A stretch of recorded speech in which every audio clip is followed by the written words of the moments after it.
On the way back, like any ordinary person, this young man immediately ran into a toad so ugly it made people uncomfortable just looking at it. Chayuiji felt a dull ache in his head as Dang Yen calmly tripped over a monster. He silently cursed the government office staff for being utterly incompetent. Didn't need to think any further. He conveniently used the bundle of barrow onions he had just bought. Then he swung it straight at the monster. It had just knocked over his Coca-Cola can. Chayuiji immediately jumped in to finish things. The toad monster spurted blood and crashed to the ground. It stopped breathing shortly after, leaving him to sigh in frustration. Chayuiji looked at the crushed onions, feeling a strong sense of regret. After all, they were expensive barrow onions. Chayuiji was originally an S-rank awakened, reported dead 8 years ago. He took out his 3-lens iPhone Pro Max. Chayuiji immediately called the police. He hesitated as he reported that a monster had died in the alley he was standing in, probably taken care of by some hunter who had left. This seemed to be the alley leading to the supermarket. It looked like a giant, disgusting, stinking toad, so he truly didn't dare approach closer. After being told someone would arrive in 5 minutes, the young man finally hung up. Chayuiji quietly picked up the bag, thinking he should leave before encountering them. On the day the spatial rift appeared, only a few countries managed to keep their governments and militaries functional. The United States adapted and acted the fastest. Right behind was South Korea, largely thanks to S-rank awakened shining like stars. Hunter G, aside from his nickname and gender, had all other information kept secret. He was Captain Korea during the chaos, rushing into rifts and dungeons to save countless people. Chayuiji was also South Korea's former top hunter and the first S-rank hunter. 8 years ago, he and 44 other hunters sacrificed themselves to seal a first-rank rift, becoming national heroes. No one expected that now he was just ordinary Chayuiji carrying a shopping bag so casually. He should have feigned panic when reporting. At this moment, he had no intention of returning to hunting. Exactly 5 minutes later, the support team arrived at the reported alley. The red-haired girl propped her hands on her hips, continuously exclaiming, "Oh my, that's disgusting." Handling a swamp toad so efficiently must be a senior. Just a bit slower and it would have sprayed acid. In reality, Chayuiji handled it so cleanly they thought the corpse could be sent to the research team. The red-haired girl asked the boy beside her if there were any traces left, telling him to check because the other's strength was certainly extraordinary. After scanning, the boy sweated in panic. Whoever was that strong leaving no trace must be a professional hunter. Red-haired girl propped her hands, frustrated, saying, "Well done, probably some anonymous hunter. Comics and novels always mislead kids." She had heard that the monster that just escaped was rank 4. Luckily, it hadn't harmed anyone or destroyed any buildings. "Now let's take this toad back." Suddenly, the boy with keen sense of smell detected the scent of barrow onions around here. The red-haired girl immediately guessed it had picked up barrow onions from the trash. Talking about barrow onions made her hungry, so she suggested going to the old spot after work. In another scene, Chayuiji was serving soup to customers. The surroundings were noisy and lively, just as everyone expected. That anonymous person was also the country's hero. Chayuiji was now a part-time worker at a crowded soup bar, leaving him exhausted.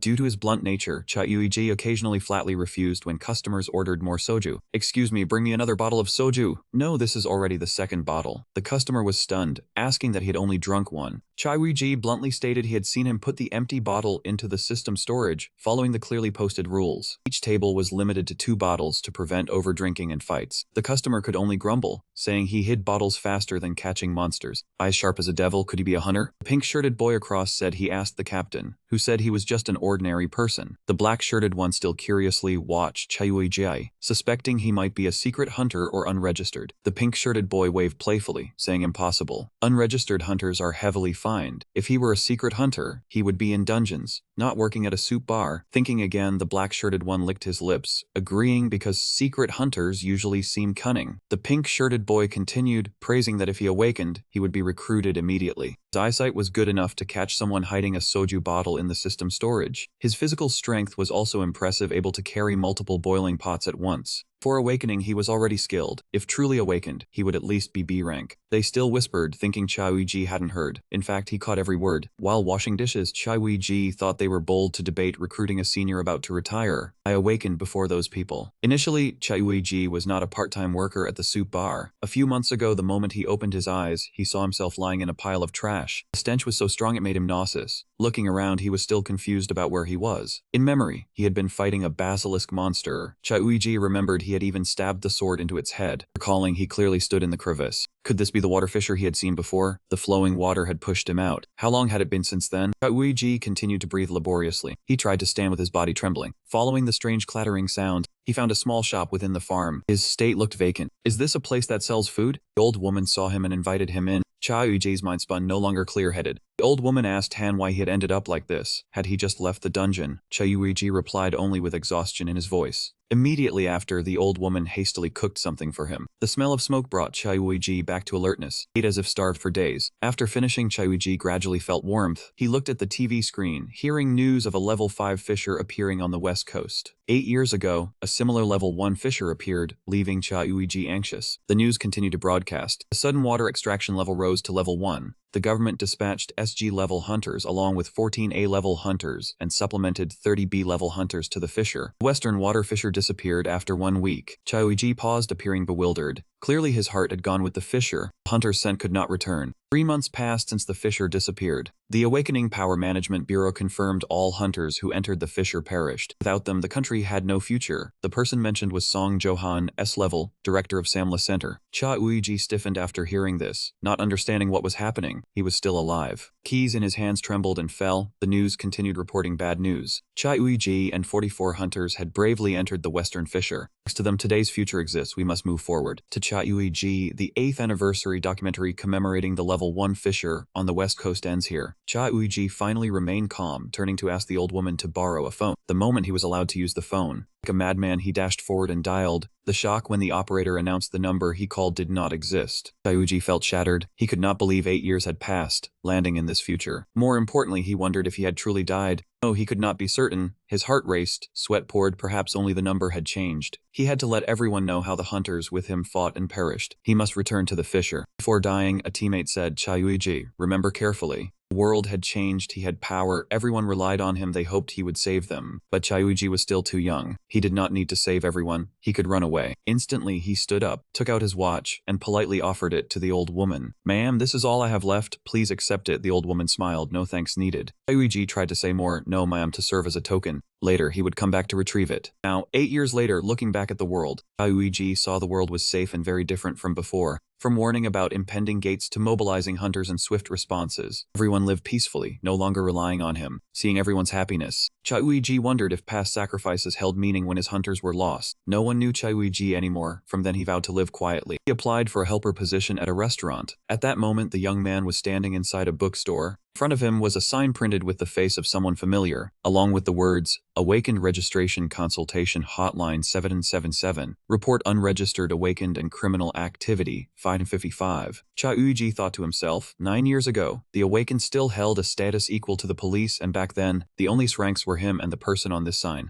Now, from no smoking signs to public service advertisements, Zhang Bin's image could be seen everywhere. They had used the name of special recruitment to push Zhang Bin into the management bureau, even though he was still being worked to the bone. Just as he was still staring blankly, an elementary school-aged girl ran over. "Uncle, I finished choosing my book." The little girl widened her round eyes as she held the book out in front of him. Chayuiji froze on the spot. On the cover of the book about rifts, the young man whose face had been blacked out in the right corner was clearly him. He only thought in silence, "This is copyright infringement. Even if I was once considered dead, they still cannot just use my image however they like." When Chayuiji paid for the book priced at 30,000 won, the little girl stood below him with sparkling eyes. "Are you done, uncle? Let me carry the book." It seemed the little girl truly liked this book very much. As soon as they left the bookstore, the little girl asked excitedly again, "Where are we going now, uncle?" Chayuiji took her hand in low spirits. "Where else? I am taking you home." Then going back to the shop to prepare for the evening business. The little girl pouted sulkily, complaining that it was not fun at all. Chayuiji could only smile gently. "There is still a lot to prepare tonight, so we cannot go out to play today. I already bought you ice cream. Go home and eat it with grandma." Hearing that, the little girl finally nodded obediently. The daily work at the hangover soup shop included the following tasks. First, the shop had to open at 6 in the morning. At that time, the shop sold hangover soup to hunters who had been partying all night and drinking all the way to the 5th round. Also to hunters who had been chased down and forced to work overtime through the night. Next, from 11:30 to 14 hun was the lunch business period. This was when they had to serve hangover soup to the swarm of hunters staggering in and out like floodwater. From 1400 to 1700 was the temporary observation period. The shop took a short break to clean up, wash dishes, prepare ingredients, and handle other odds and ends. After that, Chayuiji would be in charge of picking someone up. He had to go to V school to pick up little Hyun. From 1700 to 2200 was the evening business period. During that time, Chayuiji had to deal with hunters who had already drunk 2 bottles of soju but still wanted to keep going. That was right, they even stubbornly demanded to order more alcohol. At 22:20, it was time to see the customers off and close the shop. After that, Cha Yuiji continued cleaning up all sorts of things until his whole body felt drained. Right now, the young man was truly exhausted and covered in grime. In any case, Awakened did not get drunk easily unless they drank specially brewed alcohol, so who knew why they kept demanding more ordinary liquor. In short, I worked very hard today too. As he spoke, he lightly pounded his own back to loosen his muscles. After sitting down to rest for a while, although he was tired, Cha Uiji still felt that his current life was not too bad. He no longer had to run around because of summons from the management bureau, nor did he have to risk his life fighting monsters like before. Perhaps in the past he had once longed for a peaceful life like this. What worried him was that recently, Grandma's legs had clearly grown weaker, and her steps were always unsteady. In any case, she was the person closest to Chai-Uiji right now. He wanted to take her to the hospital, so he asked, "Are your legs all right, Grandma?" The old woman waved her hand. "It is just because I am old," but he still could not stop worrying. What if the doctor said she needed surgery? Chai-Uiji sat there in a helpless daze. Since he had already chosen to live in hiding, he should have done it properly. So why had he donated all his savings to the victims of the West Sea Rift incident? If the situation really was not good, perhaps he would have to sneak into a dungeon and find something to sell. In any case, items obtained from dungeons could fetch very high prices. Perhaps that money would be enough to pay for the surgery. But how was he supposed to enter a dungeon, and where could he find one now? Just then, the phone rang and Chai-Uiji hurried out to answer it. "Yes, this is the Hangover Soup Shop. We are currently closed." Before he could finish speaking, a trembling voice sounded. "What should we do, Chai-Uiji? Haiyun has disappeared." Chai-Uiji's hand shook. "What did you say, Grandma? Are you saying Haiyun is not there?" Grandma still could not calm down. "Haiyun is nowhere to be found. What should we do? When did that child slip away without anyone knowing? It is so dangerous outside these days, and she went out alone." To reassure her, Chai-Uiji said he would call the police first. "Please do not worry, Grandma. I will go out and look for her too. Please rest. Nothing will happen." Grandma was still anxious. "Oh no, what if something happens to both you and that child?" Chai-Uiji tried to speak with firm certainty. "I told you it will be alright, Grandma. Do not worry too much." "Yes, alright. Remember, be careful. She probably has not gone far yet, right? IJ, do not search too late either. Remember to come back when you should. Do not push yourself too hard, understand?" As soon as he hung up, Chai-Uiji immediately put on a mask, took his tools, and prepared to go out. There had been no warning message about a sudden rift appearance. Then surely nothing would happen to her, right? Chai-Uiji activated the pursuer's eye and quickly left. After sweeping his gaze around the surroundings for a while, he determined that Haiyun was not in the nearby area. He decided to run further, continue searching. Then suddenly his eyes caught a very strange scene. Something the young man froze instantly. Could an awakened person really possess a fire that blazes so fiercely? His power was unlike a normal hunter, almost reaching monster level. If he didn't confirm, Haiyun could be in danger. He did not hesitate and immediately sped up even more. The young man cautiously followed the source of that strange fire. Sure enough, if a monster had such terrifying power, the news would surely have. Even the warning messages must have been ringing loudly for a long time.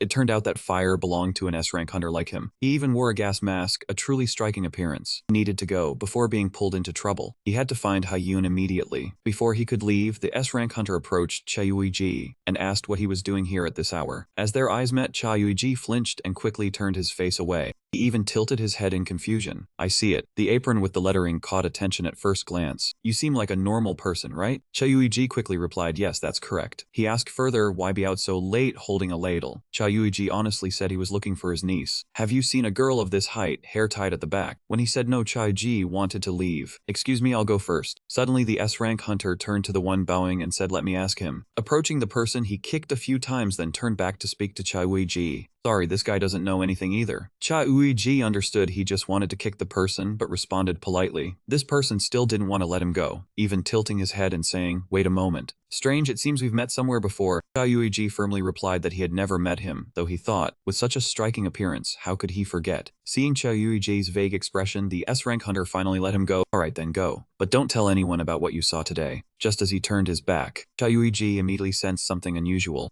Sharp spikes were hurtling straight toward him. He quickly turned to defend, while the S-rank hunter stood frozen in disbelief. Chai-Uiji stiffened. Damn, his body reacted instinctively. This was indeed serious trouble. No ordinary civilian could twist and deflect spikes hurtling toward them like this. Sure enough, the S-rank hunter called out to him again. Chai-Uiji quickly pretended not to know and said he had to go find his niece immediately. The S-rank hunter approached and asked his name. Chai-Uiji frowned and replied he had no name. The hunter stuck close. "Ah, so he hasn't chosen a hunter nickname yet, right?" Chai-Uiji glanced at him, saying it's not just that he has no name. The other excitedly suggested giving him a name. "You really have to go now. Aren't you worried about a child lost alone at night?" The hunter immediately pulled out his phone and tapped rapidly. That's right, I'll have some team members go find the child. Just wait a moment. Chai froze. Now even trying to escape was difficult. He quickly refused, saying he would ask the police for help. The S-rank hunter guessed his intention, threatening to call the Awakened Management Bureau. Chai panicked and asked why. With eyes like smiling, he said hunters using abilities can find faster than the police. Want to call him by? Chai was speechless, only asking again if he was serious. Chai head ached, realizing he had tangled with the wrong person. Struggling like this, he didn't know when it would end. What does he ultimately want from me that he insists on holding me back? The S-rank hunter stepped closer, saying he only wanted to ask 2 questions. First, is that ladle an S-rank weapon you are trying to hide? Or are you an awakened person not registered with the Bureau? Chai was angry but still forced himself to stay calm. Have hunters been coming with manners these days? First meeting and already speaking empty like this. He decided to endure completely. The other guessed he was an unregistered awakened person, making Chai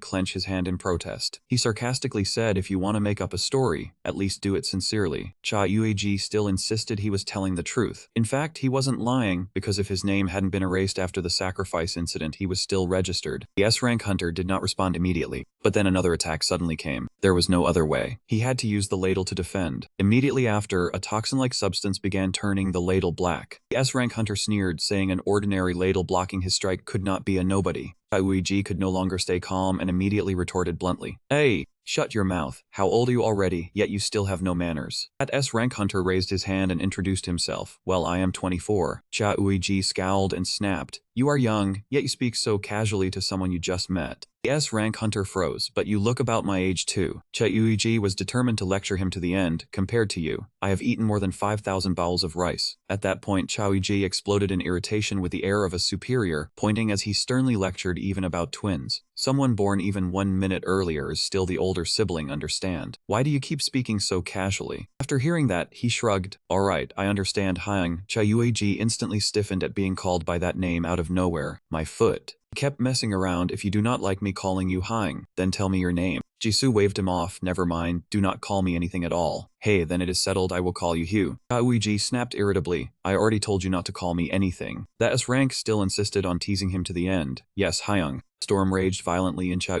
heart, but on the outside, he still had to pretend to be calm. Let us stop nitpicking here, arguing back and forth only wastes time. If you want to probe me, you should stop at this point. Chai turned sharply and walked away, but the S-rank called after him, I never did that. Chai did not want to argue. Those 2 questions count as finished. You answered 1 question, and not the other. Chai remained firm. I already said I do not lie. You simply refuse to believe me. Besides, you never set a condition that I absolutely had to answer your question. After being refuted straight to his face by Chai that S-rank hunter could only stand there blankly. Suddenly, the phone rang. After answering it, he broke into a sly smile while Chai turned away with a grimace. If not for Hyun, I would have dealt with you long ago. He spoke loudly while on the phone. Oh, is that so? Come here. Yes, alright, then I will bring the guardian there. Watch the child carefully. Do not make her cry. S-ranker turned to Chai and said, Hyung, they said they found your niece. She is at the playground beside a nearby church. Only then did Chai breathe a sigh of relief. Alright, thank you. Suddenly, he took the initiative to introduce his name, Lisa Ong. This is my name, see you next time. Next time you must tell me your true identity. He looked down at the one collapsed on the ground. Lisa Young grabbed the other party amid unpleasant choked sounds. Lately, the frequency of appearances seemed to have increased quite a lot. Suddenly, a head poked out from inside the wall. Captain, I am reporting in. The guardian has just arrived at the playground and met the child. The child was very happy and called that person uncle, and even hugged that person tightly. What Lisa Young cared about was only whether anything special had happened. The young man reported while holding the cat, no sir. To guard against unexpected incidents, should I follow them? Lisa Young immediately ordered, follow them, confirm where they go and report back to me. The young man relayed another message. The vice captain also asked whether the meeting about the dungeon auction could be held at 11 the day after tomorrow. After receiving a nod, the young man said he would pass it on to the vice captain.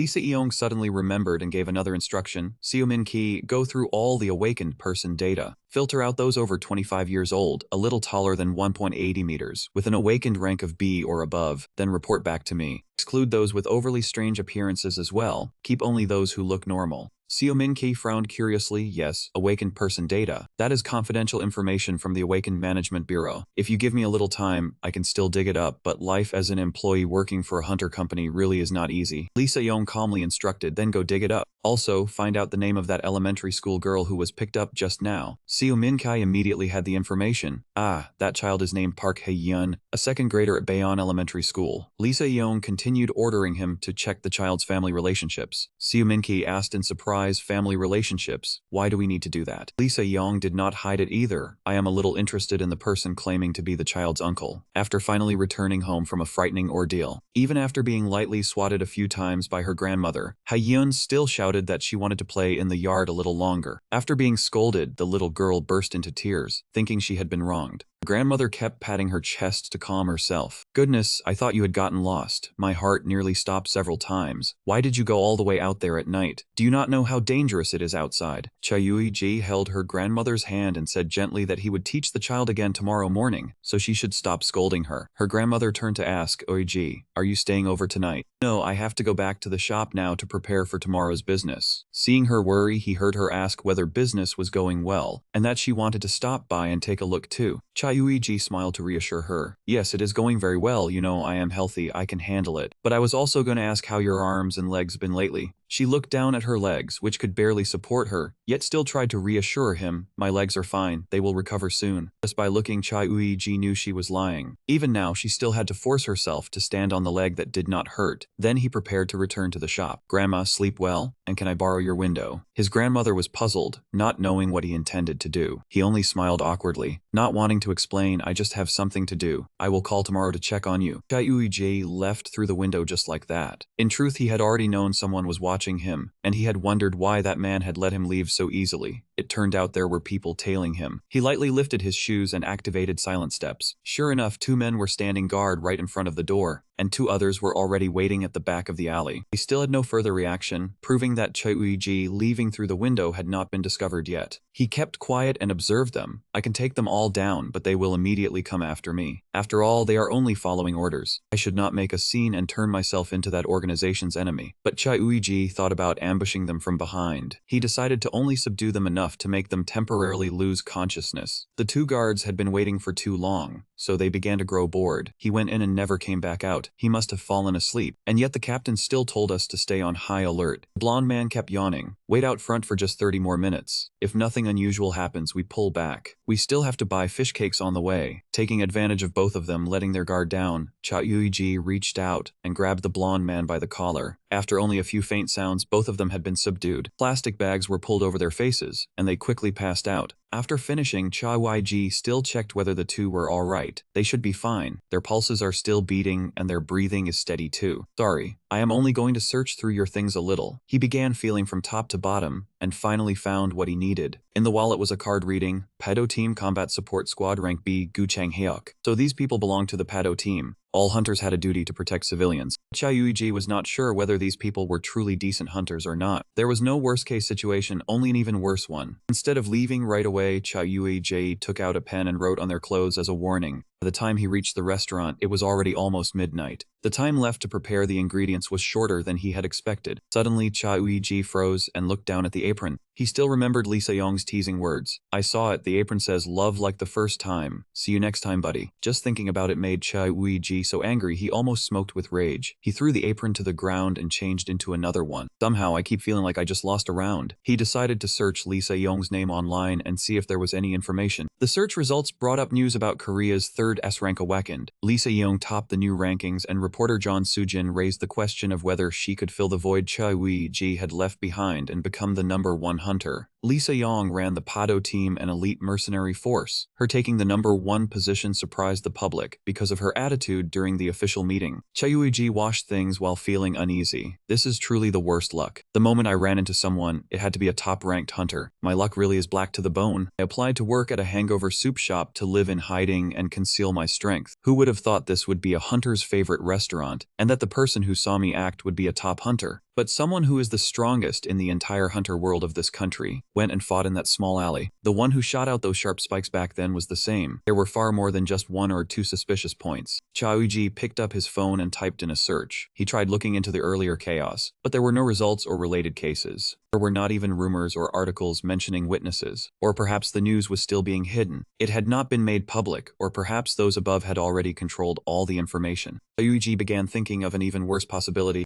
Then the current danger is that Lisa Yong might find me, and that would threaten Grandma and Hyun's safety. The next morning, when the sky had grown bright, Lisa Yong was holding a sheet of paper in her hand and reading each line intently. If you dare touch them, you will know what happens. Korea was a country with many powerful hunters, among whom 3 teams stood out the most. The first team was led by Captain Jo Hun, who had once proven the strength of an S-rank hunter. After a long time, they built a solid foundation and left a deep mark on Korea's hunter world. That first official team was named Samna. The second team was established immediately after the Rift incident, gathered knowledgeable researchers. Their goal was to collect information and focus on research instead of chasing fame or money. It was a team likened to a ship of knowledge. That team was named Seagun. Finally, there was PADO, the volunteer force led by Lisa Yong, compact yet possessing the capabilities of both teams above. While she was staring at it, someone ran over and asked, "Sister Yong, what are you looking at so intently?" "It is a letter. I do not know who sent it here." Lisa Yong frowned. "You are a bit too curious. Let us go into the meeting." All the members had gathered in the room, but 4 people were still absent. Immediately, the red-haired girl stepped forward to report, "Deputy Captain, they are lying in the treatment room. It seems to have been about a day already." The deputy captain was shocked. "What did you say? They did not go into a dungeon to fight. So how did they end up like that?" The red-haired girl spread her hands. "I do not know who beat them either." Hearing that, the deputy captain flew into a rage. "What? Who dares cause trouble with our people? We cannot let this pass." The red-haired girl pointed toward Lisa Ong. "We also plan to investigate it thoroughly," but the captain said to leave it be. After hearing that, the deputy captain stood frozen before walking over. He said indignantly, "Our kids were beaten until they ended up like that, and you are telling us to leave it be. Then where is the loyalty of the PADO team?" Lisa Yong did not want to get entangled any further. "Leave it be, this is an order. Start the meeting." PADO's deputy captain looked helplessly at Jisoo. "Jisoo, pass the meeting contents to the kids lying flat, alright." Jisoo replied irritably, "You always order me around." The deputy captain began the meeting. "We will discuss this quarter's dungeon selection. Everyone turn on your tablets and open the file sent by the support room. In this auction round, a new underground dungeon has appeared, located right in the area of Dongro Station number 3. This dungeon is said to contain items for crafting stam and recovery potions. Besides that, many other types of items can be found inside." As soon as Jisoo saw it, his eyes lit up. "If at Dongro Station, no." 3. Cheuji's movement would be convenient. Perfect. Why would the government auction off this dungeon? I see the dungeons being auctioned this quarter are fine, but I choose this one. Jisoo enthusiastically raised his hand. Then the others all raised their hands in unison. The vice captain turned to Lisa Yong and said, "I also vote for this dungeon. What do you think?" After receiving her nod, the vice captain announced that if no one objected, this quarter's dungeon auction would be held under Dongro Station No. 3. Just as the meeting was about to end, Lisa Yong suddenly asked everyone to stay. That situation left everyone anxious, only thinking of Lisa Yong. Was she planning to auction another dungeon? Or take the auction rights from another team?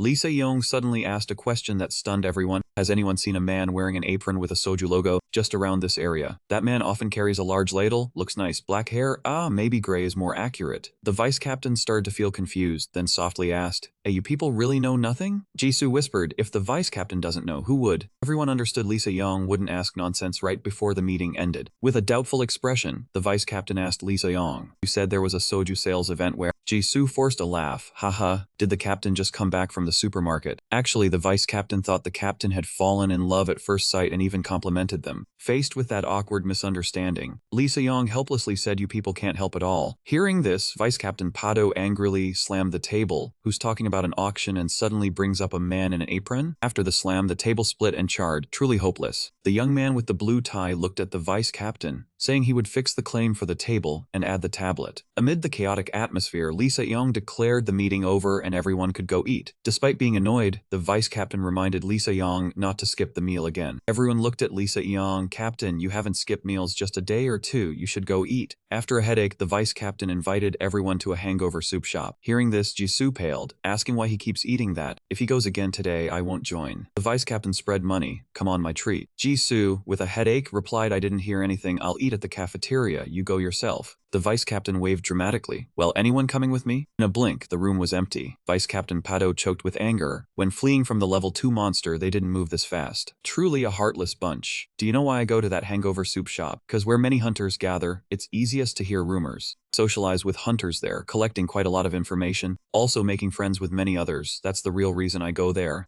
definitely not for the hangover soup. Saying so, the vice captain slapped his own face as he entered the shop and loudly called out, "Give me the best hangover soup." Normally he ignored the staff, but today, seeing Chai-Uiji, he froze. "Oh there." While the others stood dumbfounded, Chai-Uiji enthusiastically asked, "You take the beef with lots of chili, right? You arrived just in time, a bit later and you'd have to queue." Looking at the apron, stylish appearance and hair color, all matched Lisa Yeong's description. Seeing him stand blank, Chai-Uiji asked again, "Sir, excuse me, Hunter Bay?" He only then snapped out, "Ah yes, that's right, give me lots of chili." Won-gu looked at Chai-Uiji repeatedly, sweating, heart pounding. In such a shabby old place, how can someone be both beautiful and handsome? Apparently he is a distant relative by marriage of the shop owner's second cousin. After the Fisher incident, he got separated from his family and coincidentally met her while searching for relatives. With nowhere else to turn, he came to her shop, the closest remaining kin of Chai-Uiji. Then he stayed there helping with the shop work as well. Most importantly, having a young person working meant more soup for himself. That also freed him from worrying about the old woman. But usually young people want to become civil servants or hunters. You are willing to work extra at a restaurant like this. Still, his outfit didn't quite match what Lisa Yeong mentioned. When the hangover soup was brought out, Won-gu immediately lost all composure. Thinking back, how could Lisa Yeong have met the part-time staff at the soup shop? Maybe they never even crossed paths. Elsewhere, while Seo-yoon scrolled on his iPad, Jong-bin appeared. An S-rank hunter approached Captain Lee Seong, reminding her that awakened data cannot be used for personal purposes. Hearing this, Lisa Yeong guessed Seo Min-kai had already been discovered missing. Thinking further, rank 33 Seo Min-ki outsmarting rank 3 Jong-bin is nearly impossible, the gap too great. Seeing Lee Seong silent, Jong-bin forced a smile, tapping the table. "Hunter Lee Seong, when others speak, you should react a bit." Lee Seong replied that there is an unregistered person, at least B-level, still moving around. "Don't you need to check?" Jong-bin held his head incredulous. He knew how strict the law was about registering awakened, fines in hundreds of millions. Who would hide their power and remain unregistered? Lisa Yeong continued scrolling images, confirming that person isn't in awakened data, while the government proudly displays complete data. Jongbin was extremely surprised, almost couldn't believe it. Lisa Yeong confirmed once again.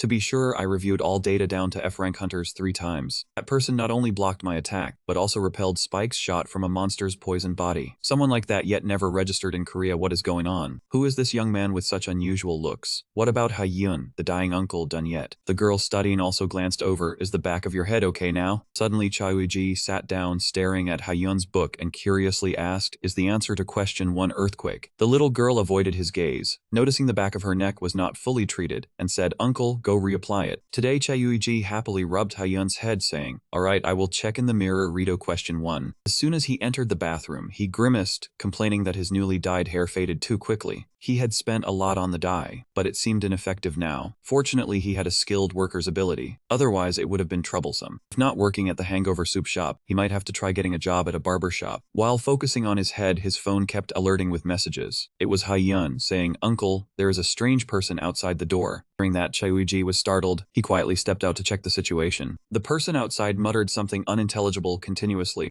Chai-Uiji quickly told Ha-Yun to hide in a safe spot. After a few moments of aimless muttering, strangely the person suddenly raised their hand, directly hitting the wall of Chai-Uiji's house. He briefly recognized the condition of this person, exactly like someone he had met before. Unable to leave it be, he reminded Ha-Yun, "Close the door immediately after I step out." Just as he stepped outside, he struck, injuring the strange young man at the mouth. In the misty rain, the scene unfolded. As he lifted his head, he chuckled. Chai-Uiji reminded the little girl, "Speak softly, she can hear." He began calculating, if this person was like the previous one, he must coordinate with Chai-Uiji cautiously. Only possible to act quietly and skillfully. This one continued transforming, spitting out many sharp spikes. With lightning speed, Chai-Uiji skillfully dodged around, immediately grabbing his neck and throwing him down. Finally, he lay motionless. Chai-Uiji was quite surprised, wondering, could it be? Aren't these things supposed to appear only at night? Why haven't other hunters mentioned it yet? He looked up information about the porcupine, but found nothing online. Chai-Uiji thought Lisa Yeong told him not to reveal that day, but in fact it was about not speaking of its existence. He became curious. If the information was controlled, why was he allowed to go so easily? Perhaps they wanted to eliminate him, so the news wouldn't spread, making it easier for them. Chai-Uiji was startled by a hissing sound from inside the house. Turning around, he saw Ha-Yun peeking, crying bitterly.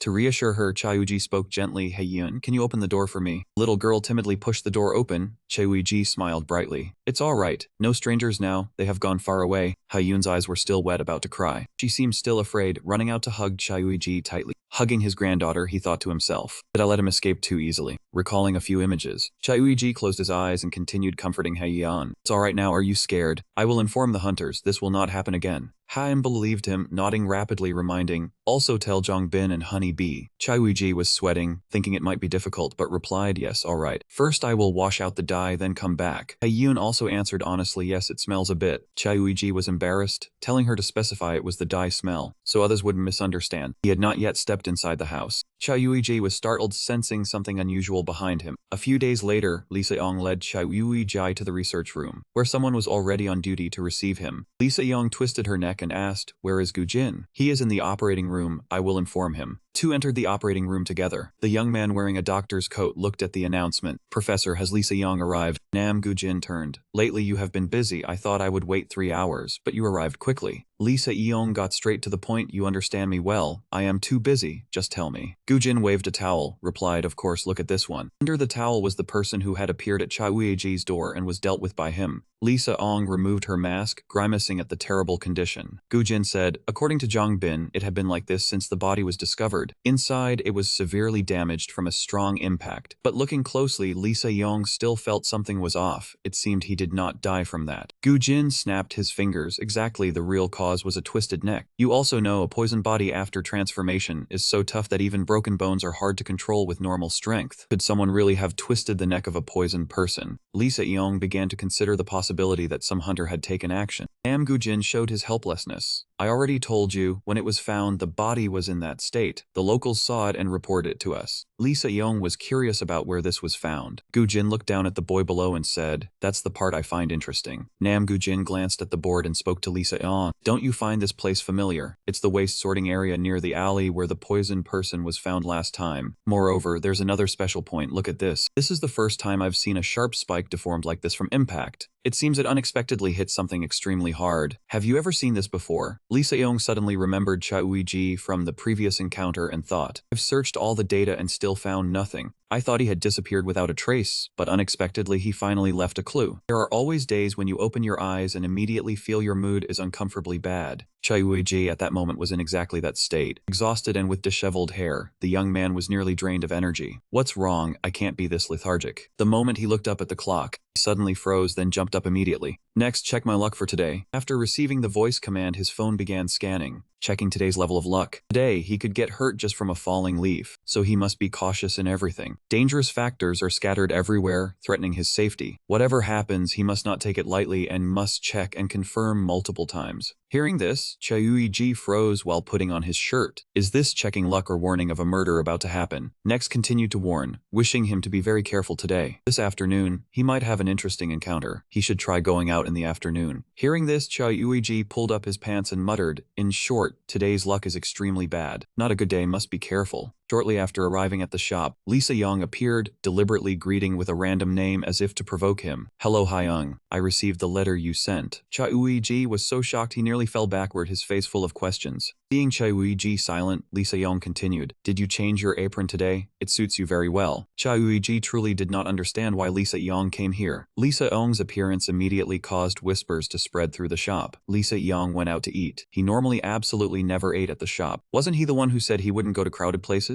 Right, even if he occasionally joined gatherings, why come here? So bored he chose such a shabby shop? Hearing this, Chai Ji grew more curious. What has this kid done normally to be talked about like this? Captain B just gave a faint smile and quickly changed the topic. The atmosphere is a bit tense, let's sit at the other table. Haha. Lee Se-yong remained silent. He went straight to the table in the middle of the shop. Chai Yuiji still reluctantly performed his duty as staff. Welcome, sir. This table has not been cleared yet. Would you like to move to another table? Facing Chai Yuiji, Lee Se-yong suddenly used an oddly fake tone. Just take your time clearing it. I like this spot because the TV is clearer. Chai Yuiji swallowed his anger again. Yes, the customer is king. The phrase customer is king kept echoing in his mind, helping Chai Yuiji restrain himself from doing anything excessive to the customer. Lee Se-yong continued to ask what dishes were available, but Chai Yuiji only replied that the shop sold hangover soup. Suddenly B got angry. Kid, a hangover soup shop obviously only sells hangover soup. What else are you asking for? I already said before coming. Lee Se-yong still argued, how can a shop only selling hangover soup run business like this? Chai Yuiji was almost out of patience, coldly said, if you continue causing trouble, please leave. Gu quickly intervened politely. Haha, give us 2 bowls of hangover soup. Chai Yuiji's face darkened as he went inside to prepare. This time I'll let it slide since Gu is irregular. Just entering the kitchen, he sighed. Even if I look at him with annoyance, it won't solve anything. No matter how much I dislike him, he is still a customer who pays like everyone else. After a few philosophical self-reminders, Chayuiji finally regained calm and stability. The 2 bowls of hangover soup were finally cooked and brought out. Here is the hangover soup you ordered. Many anonymous comments related to Pado team are appearing online. Among them, there is news that Lisa Yeong prepaid 1.5 million won to the shop to come eat every day. Chayuiji even posted about being hindered in business by Lisa Yeong, asking the netizens how to deal with it. Should I report this annoying harassment directly to the police or the management bureau? Chayuiji muttered while looking at his phone. For hunters with some reputation, as long as it is verified, the management bureau hunters will immediately handle it. After reading, Chayuiji stretched in frustration. Damn, if I report, it will be hard to resolve quietly. What else? Just give the first letter of their name. Then half of Korea would know who it is anyway. The #1 position has always been such a place. Every move of the leader can become a reason for critics and supporters to dive into heated arguments. Chayuiji had a throbbing headache, truly stuck in a difficult situation. Since that day, Lee Seong appeared every day, tailing him. Even so, he had to force a smile, pretending to welcome her like an honored guest, while inwardly extremely annoyed, clearly obstructing business. Every time that kid showed up, the surrounding customers were reluctant to stay. The solution was either to return to being a hunter or to have a lot of money. To make society condemn Lee Seong, concrete evidence was required. Without sufficient proof, it could easily backfire. The safest way was to record all of Lee Seong's actions and make them public. But she was an S-rank hunter. Using a normal recorder or camera would be easily detected, meaning he had to use dungeon-grade equipment or hidden recorders not easily discovered. Chayuiji checked prices online, but only for reference as they were too expensive. Back when he was younger, hundreds of thousands of people knew, and he could not even remember the price of these items. Now with prices in the hundreds of millions, it was beyond a poor young man. He was too busy and had never bought luxury items. Today he thought about registering as a hunter, but then gave up. Too risky. Now with the awakened management bureau, if his data remained, it would cause trouble. Still stored, the only option was theft for survival. Even if he didn't care, he could not adjust his power. Worrying about damaging measurement devices would be even worse. To be blunt, at that moment, his peaceful life would vanish. Just thinking about it made his head spin. He grew even more anxious. If not for that kid, he wouldn't be in such a headache. Chayuiji opened his space warehouse and took out a sparkling stone. Previously, this magic stone was useless, so he had stashed it away. Recently, it seemed in more use, or perhaps sold once. Selling this stone would yield enough to buy a good recorder. Thus, he headed to the marketplace. Selling on the hunter market would be better, but a hunter registration card was needed. Opening his old Tomato account, the system reported unavailable. It turned out the old account was lost. The young man decided to create a new account. After pondering a nickname, he chose Easy. Ding ding ding, Easy, welcome to Tomato Market. Enable location to register your area. Chayuiji carefully photographed the stone for clarity, set the price at 80 million, wondering if it would sell. Finally, he confirmed the price with a description. This is a rare pure magic stone. Contact Chat Nego to purchase. Chayuiji began planning what to do with the money. After selling, he would buy a coat for Grandma and Heiyun, and also pay for Grandma's leg surgery. Suddenly, his phone vibrated continuously. The rapid frequency made him think the phone was broken. Chayuiji jolted, opened it, and saw hundreds of comments. They scrutinized carefully, even threatening to report to the management bureau if he scammed, leaving him stunned. All were just words. Magic Stone's price was higher than expected. He only listed according to his standard. Times had changed so much. The phone kept vibrating wildly. He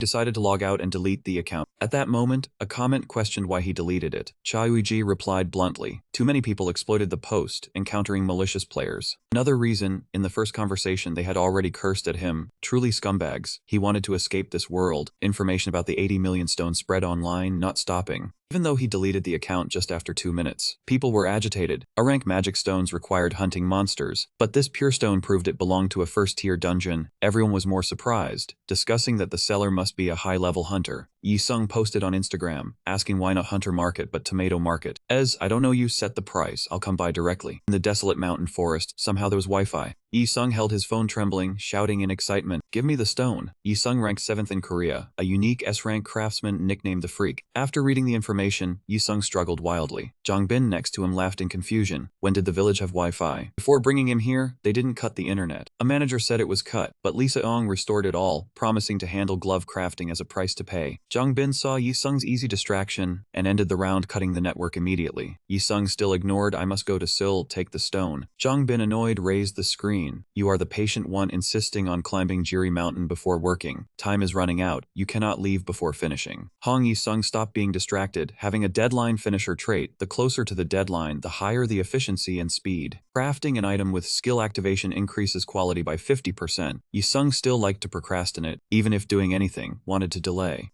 Hong Yi-sung angrily called Zhang Bin, look at this stone. Crafting a weapon with this stone, the weapon would at least reach S rank. Just looking at the picture made it obvious. Zhang Bin froze upon hearing this. Until now, the highest crafted equipment had only reached S rank. Yet he said that magic stone could be used to make an S rank weapon. Zhang Bin immediately began thinking and started investigating. The seller of the stone had an extremely mysterious background, and only when he reached Jiri Mountain did he hear mention of that man. This stone was a type that had never been traded domestically, so it was certainly an item secretly taken from somewhere and sold. Yet someone as capable as Yi-sung could confirm its quality with just one glance. Where exactly had that stone suddenly appeared from? Could it be connected to what Lisa Yang once mentioned before? Looking at Hong Yi-sung still rolling around below, Zhang Bin spoke. First, listen to me. This stone really is an excellent item, right? Of course, you can tell at a glance it is top grade, completely different from things mixed with impurities or tainted by monster poison. I beg you, give me that stone. Zhang Bin was still curious. Then you can guess who would be capable of finding that stone, right? Yi-sung replied in a grumbling voice, at least someone in the top 100. Zhang Bin continued, the people at the top of the rankings usually do not leave traces like rookies like this. They also would not personally take part in buying and selling, right? Hong Yi-sung weakly murmured, they are not stupid. There is the black market, there is hunter market, so why post it on tomato market? Yi-sung rolled over again and shouted, I was at Jiri Mountain. How was I supposed to check tomato market all the way in Seoul? Next time, just lock me up on Bukhan Mountain. Zhang Bin calmly replied, yes, understood. I will tell the director that your next place of exile is Bukhan Mountain. As for that magic stone, I will try looking for it. Hearing this, Hong Yi-sung finally paused and quieted down a little. Zhang Bin smiled brightly as if giving a guarantee. Yes, constant effort will eventually pay off. Elsewhere, Cha Yuji was still working diligently as usual, but his heart felt restless. Looking outside, he felt relieved that Lisa Ong unexpectedly did not come at noon today. But outside, people were noisily discussing things with great excitement. Did everyone see the post on HunterNet yesterday? They say some madman listed an A-rank magic stone on Tomato Market for 80 million. The teams are all in chaos. Cha Yuji felt helpless at being called a madman. Outside, the commotion continued. Could it be a scam post? It is possible that man just took a picture from the internet and uploaded it. Hey, Yi-sung said he will craft a weapon for free for whoever finds that stone. He even put up a reward too. Cha Yuji froze in shock. He did not understand how things had escalated to this point. There was even a reward for something he had once thought useless and tossed into a corner. The chatter grew louder and louder. Buy it for 80 million and resell it. You could still profit by several hundred million. It would be great if that easy person posted again. But I heard they deleted the post and even deleted the account. Are they kidding? Asking for help and then backing out. What is that? Register again right now. I was even planning to go to the fish market today and ask a mackerel to help search. I wonder if the mackerel can find it. If it cannot be found, the title of the person with the most information in Korea will be lost. Seeing how much they treasured the stone, Cha Uiji broke out in sweat. In the past, he had even used magic stones to play marbles because he thought they could not do anything. It turned out 10 years was enough for everything to change beyond belief. In the past, magic stones were only items sought by those who truly needed them. First, they were collectibles for the wealthy. Second, they were considered trophies for hunters. Yet during the time Cha Uiji was trapped in the dungeon, science and technology had developed at a dizzying speed. According to research, magic stones were completely different from energy sources like coal or oil. They were not destroyed by the environment, so humans could extract energy from them very efficiently. In addition, people could even extract gold from used magic stones. Cha Yuji had only accidentally listed one thing for sale, yet the rumor had already spread so far it left him dizzy. When he checked again, Yi-sung's Instagram post had gone viral, surpassing 500,000 likes. Cha Yuji helplessly thought, that lunatic, what should he do with him? If he stayed still, that man might post on Instagram again and make things even more complicated. But the stone still had not sold, so he was also in a difficult spot. Thinking of the old woman's leg still, with not enough money for treatment, his heart grew even more anxious. Just as he was glued to his phone, Zhang Bin suddenly walked in openly. Hello. As soon as he raised his face, Cha Yuiji immediately stiffened. Zhang Bin calmly looked around and observed. Cha Yuiji meanwhile panicked, not understanding why Zhang Bin had come all the way here. A few people eating hangover soup also became irritated. This is maddening. First Lisa Yang and now Zhang Bin. Who are they trying to arrest? Whoever it is, hurry up and turn yourself in. Seeing everyone stirring, Zhang Bin quickly waved his hands and explained, I am not here for work today. I just stopped by for dinner after a business trip. With his heart pounding, Cha Yuiji activated his poker face skill, hoping Zhang Bin would not recognize him. After all, in the military, they only knew Cha Yuiji from the past passed when he still wore a mask. Keeping as calm as possible, Chai Wuji politely led Jongbin to a seat. Please come in, sir. Are you alone? Yes, I am alone. You can look at the menu on the wall and order. Right then, Chai Wuji was startled once again when Lee Se-young showed up. Seeing Jongbin, Lee Se-young also showed surprise. How strange, why would a government official appear here? This is my territory. Chai Wuji felt even more uncomfortable. He had thought she would not come today, yet she still did not miss a single day. Jongbin smiled as warmly as possible. Of course I came to eat dinner. I did not expect to meet you here, Lee Se-young. Lee Se-young hesitated slightly.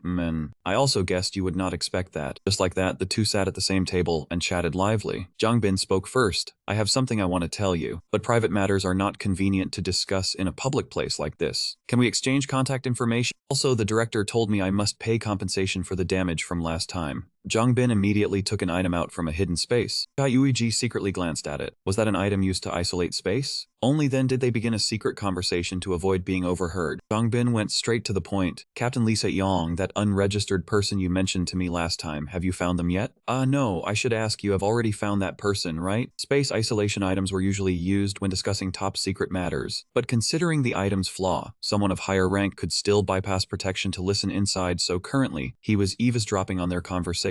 Jongbin asked Lee Se-young if she knew anyone recently selling A-grade magic stones on Tomato Market. Lee Se-young sat calmly replying, if I don't know then I don't, no need to become a hunter anymore. Jongbin forced a smile, so do you know? Yi-sung made a fuss to get the stone. Se-young shrugged, feigning innocence. Well, I know a little. Jiangpin appeared serious, let me give the conclusion. I guess the registered person you are looking for is the owner of that stone. If they have the ability to possess such a magic stone, then at least they must be in the top 100 of the ranking. Of course, the top-ranked people use Hunter Market, because both buyer and seller identities must be verified for a safe transaction. The Hunter Market commission and tax are indeed high, quite a lot for ordinary staff. Another way is selling on the black market. No need to post publicly on the app, there are many ways to sell quietly. Why would that person sell the stone on Tomato Market for such a cheap price? Perhaps the seller didn't have a hunter card so used this platform. There are only two possibilities. The person is ordinary or an unregistered amateur hunter. However, the chance of an ordinary person owning a high-grade stone is almost zero, so it must be a skilled hunter who hasn't registered. This is exactly the person Lee Se-young is searching for. He listened from outside, sweating. They were too perceptive. Fortunately, he heard this conversation. From now on, he must be more careful in every action. Suddenly, he glanced behind. His heart pounded, startled, feeling as if Lee Se-young already knew he was eavesdropping. During the conversation, Lee Se-young remained silent, making Jongbin think his words were useless, finally replying, it's all right, what if it's another unregistered hunter? Jongbin continued, soon there would be an auction of weapons, Yi-sung made. Competent people would return to Korea, but their actions were all silent. Lee Se-young reminded a few months ago a new S-rank hunter awakened. Maybe it is that person. Even with excuses, Jongbin still believed that person, the girl is not yet of age, studying, so she has no time for that. Moreover, the girl is not a hunter, so she does not fight. Lee Se-young hesitated. I heard the girl is in her final year of high school. Jongbin snapped his fingers. Yes, so she works part-time for exams. Lee Se-young said, well, let's assume that. He still had not found that person. Jongbin reminded, if by now Lee Se-young still hasn't found them then, Lee Se-young replied, yes, maybe that person is setting a trap for a suspicious target. Jongbin hesitated, thinking it made sense. If this person is found, be sure to contact me. Finally, it was closing time. He was exhausted, slumping, with a headache, feeling this matter was not yet over. Before leaving and paying, Jongbin also remarked, very good. I just tried to reach here. He only wanted to curse, hoping they would not return. Why do they keep coming to the hangover soup shop? Has this place not yet become Lee Se-young's zone, now adding Bin zone too? While dazed, someone knocked on the door. No one else but Lee Se-young. He glanced, showing clear dislike. We are closed, please go home. Lee Se-young persisted. Please open the door, I have something to say. Grumbled, it's past business hours. Lee Se-young insisted, better listen to me if you don't want to meet Jongbin tomorrow. He was annoyed, hitting the wall. Is it you called Jongbin here? Lee Se-young argued. The caller was clearly hung. He exploded, you said he came looking for me. I know that, what do you mean? Lee Se-young feigned innocence. If he hadn't dropped the bomb at Tomato Market, how would he have come here? Immediately after, he pretended ignorance. What are you saying? Tomato Market has nothing to do with me. Whoever comes, just pretend. Must hide carefully. If he doesn't open, she will make it melt. He clenched his fists. Try it, I will report to the management bureau. Lee Se-young persisted. You keep testing me. No other way, he reluctantly opened the door with a grimace. Upon entering, Lee Se-young removed her mask. Later they will continue to look for you. He crossed his arms. Do not say frightening things. Lee Se-young tearfully said, why didn't you post it on some second sites when selling? Really making a fuss over a small thing. He still denied, I told you it wasn't me. Lee Se-yong pointed. Fine, I won't assert it was you. Just mentioning the big name who listed the stone on Tomato Market. He warned, speak carefully, people didn't know, that's why. They must regret it a lot. Lee Se-yong glanced.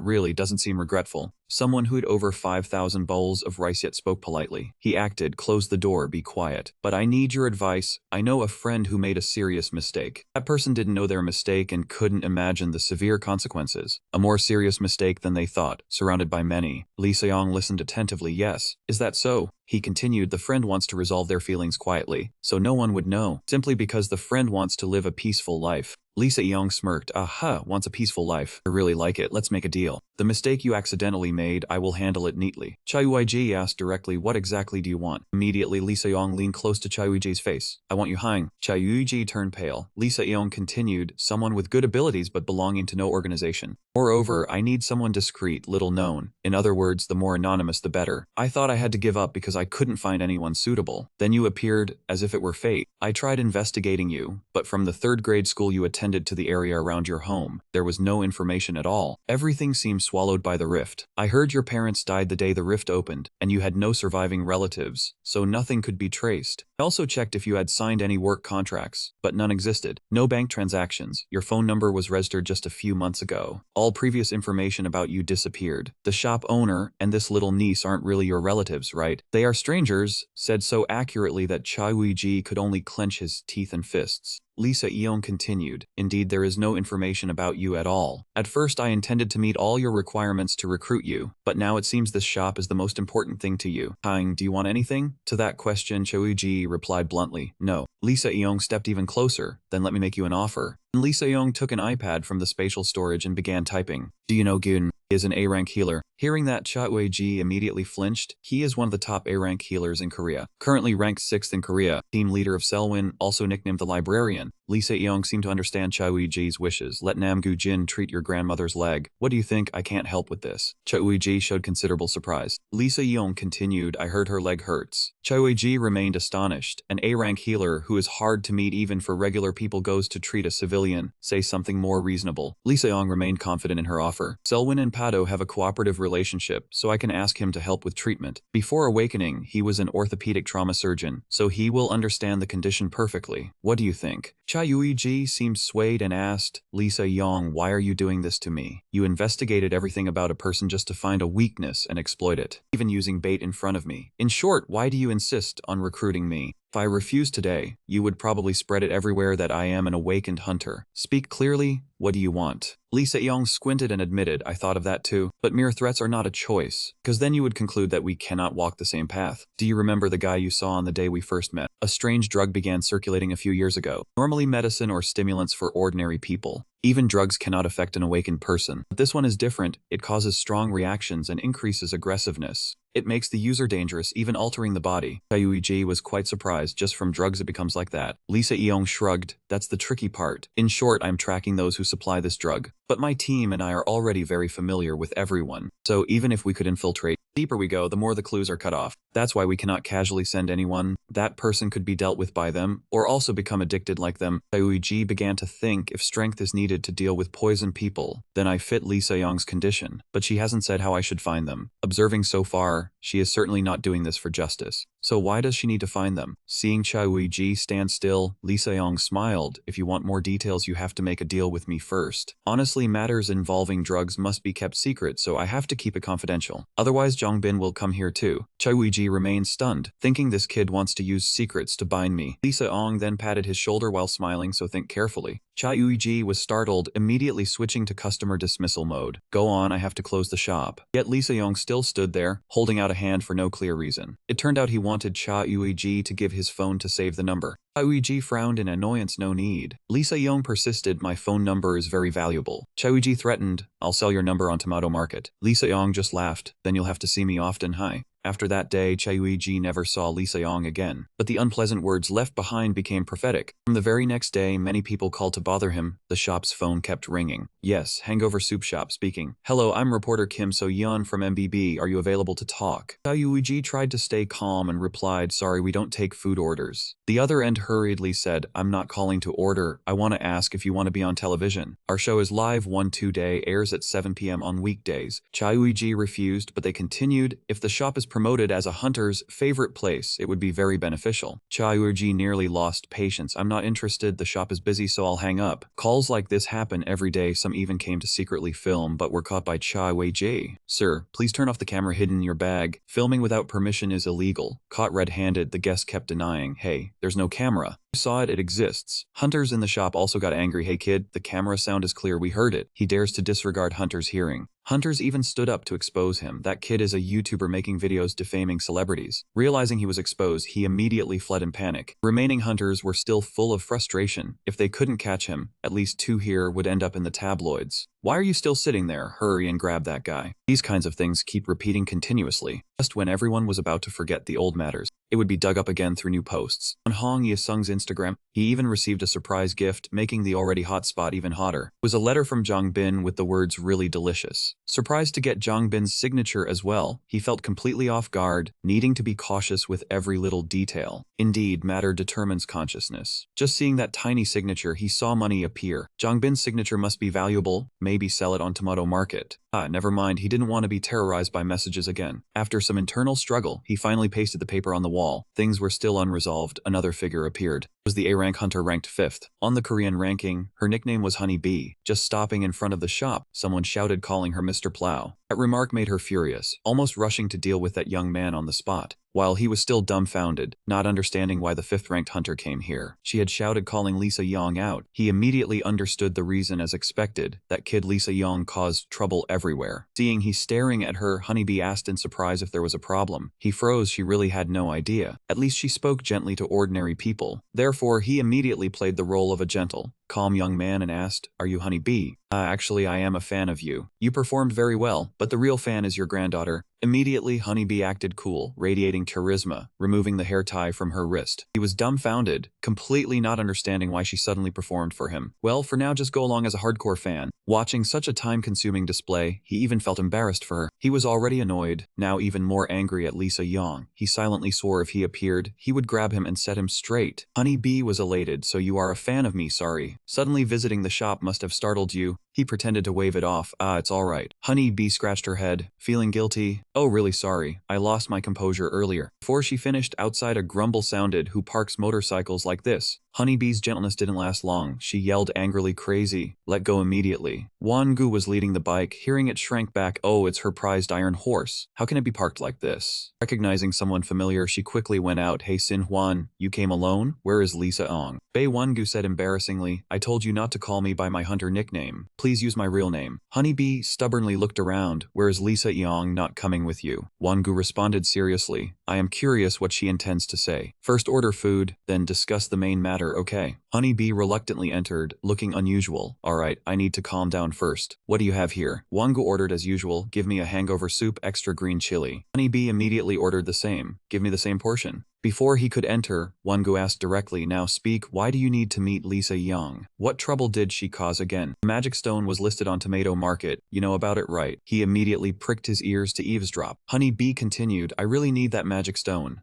Wangu smirked to that extent. Hearing the sarcastic tone, Honey Bee got angry. "Whoever brings the stone to Yisung, he will craft a weapon for them. I desperately need S-grade weapon." Wangu sighed. Yes, your usual weapon is broken already." Hearing the familiar name, he was startled, suddenly remembering he had given Yisung trouble several times before. Honey Bee continued boasting confidently, "I heard the ranking system is about to be updated. After finding the magic stone for Yisung, I will ask him to craft me an S-grade weapon. Once the rankings are reorganized, I will proudly win. My plan is perfect." Therefore, I enlarged the photo of the magic stone to see any reflections. I also sent the image to analyze the phone type, then examined the underlying paper carefully. In general, I was dissecting the photo data down to the smallest detail. After hearing this, he was truly speechless. Even Bei Wangu was astonished, asking, "You went that far?" Honey Bee continued explaining, "Clearly a few days ago, the investigation of information was gradually progressing. But for some reason, a few days ago, all clues suddenly disappeared. It must be Lisa Yang, that name." She blocked it just as I was about to trace all the information. Out of anger, Honey Bee slammed the table, then immediately startled, unsure if the tabletop was damaged. Fortunately, Wangu blocked the punch, otherwise compensation would have been exhausting. Honey Bee exhaled and continued, "Thank you. That's why I came all the way here." Wangu frowned. "But what does EZ and our team have to do with this?" Honey Bee replied angrily, casually. If you don't know, who else would? He stood quietly in the kitchen, thinking it was related, but only to his team leader, not the whole team. After everyone finished eating, Honeybee cheerfully held a very large sheet of paper toward he, calling out loudly, "Hey staff, I have a gift for you." As he opened the paper, he saw Honeybee's entire face enlarged, along with her signature. He froze for 5 seconds, while Honeybee smiled brightly. "I saw it earlier. You pasted everyone's signature on the wall. I specially give you mine. Remember to paste it too." Bae Won-gu saw that and also assumed he was truly a fan. Oh, the staff member is a hardcore fan of Honeybee.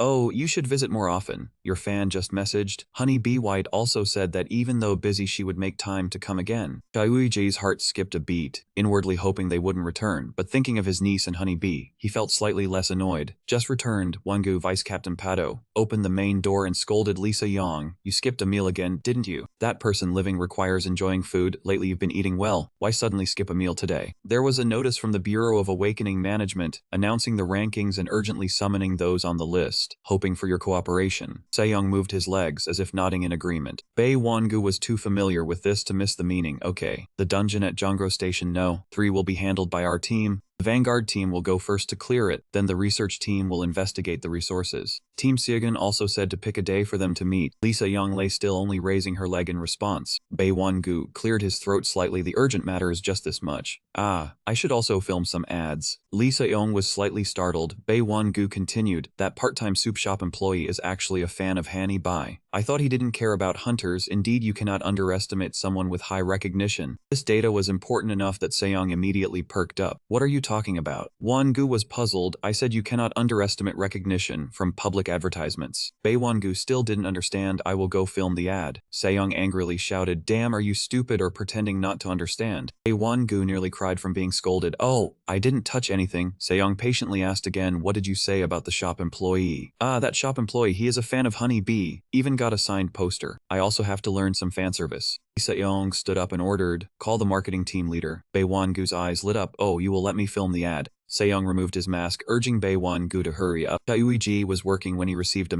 message from Lee So-young telling him to turn on CBS. Chai-Uiji glanced at the TV, thinking he hadn't come in a while, now telling him to turn on CBS. Why? Turning it on, Honey Bee appeared in the commercial video. Chai-Uiji scratched his head in confusion. "Surely it isn't telling me to watch a Honey Bee ad. What is the next program?" Immediately followed by another commercial video, opening with a little girl and a puppy. Sejong wearing a mask also stepped out. Chai-Uiji watched. Frozen, the TV continued playing. To register a hunter, call 777. To report unregistered or violators, call 555. The Bureau of Awakening Management is always alongside. The TV played rapid gunfire sounds, continued with multiple reminders like warnings. After awakening, if you do not register with the Bureau within 1 month, you will be fined up to 100 million. Chai-Uiji froze, clenching his hands as if forced. Failing to register would be dangerous. The phone rang again, a message from Lisa Yang. "Hyung, have you watched it? I heard you like the actors in the ads." Chai-Uiji froze again. "What is this?" Completely off the frame. Elsewhere, Jongbin was silent in his room, listening to the clock tick. "Captain, do you want a snack? Staying up at night must be exhausting." Jongbin smiled, telling the staff to get an energy snack. Soon the awaited hunter ranking will be announced. 12 minutes until the new list. TV showing literary segment. Only once a year, the system compiles hunter strength and activity to produce a new ranking. I'm curious how it will look. Male MC on TV was excited. Ranking method not public, but based on both ability and diligence. Thanks to that, A-rank hunters could rank higher than S-rank. Last year, many new hunters rose rapidly, actively participating. This ranking may see major changes. However, experts predict the top 20 positions will be stable.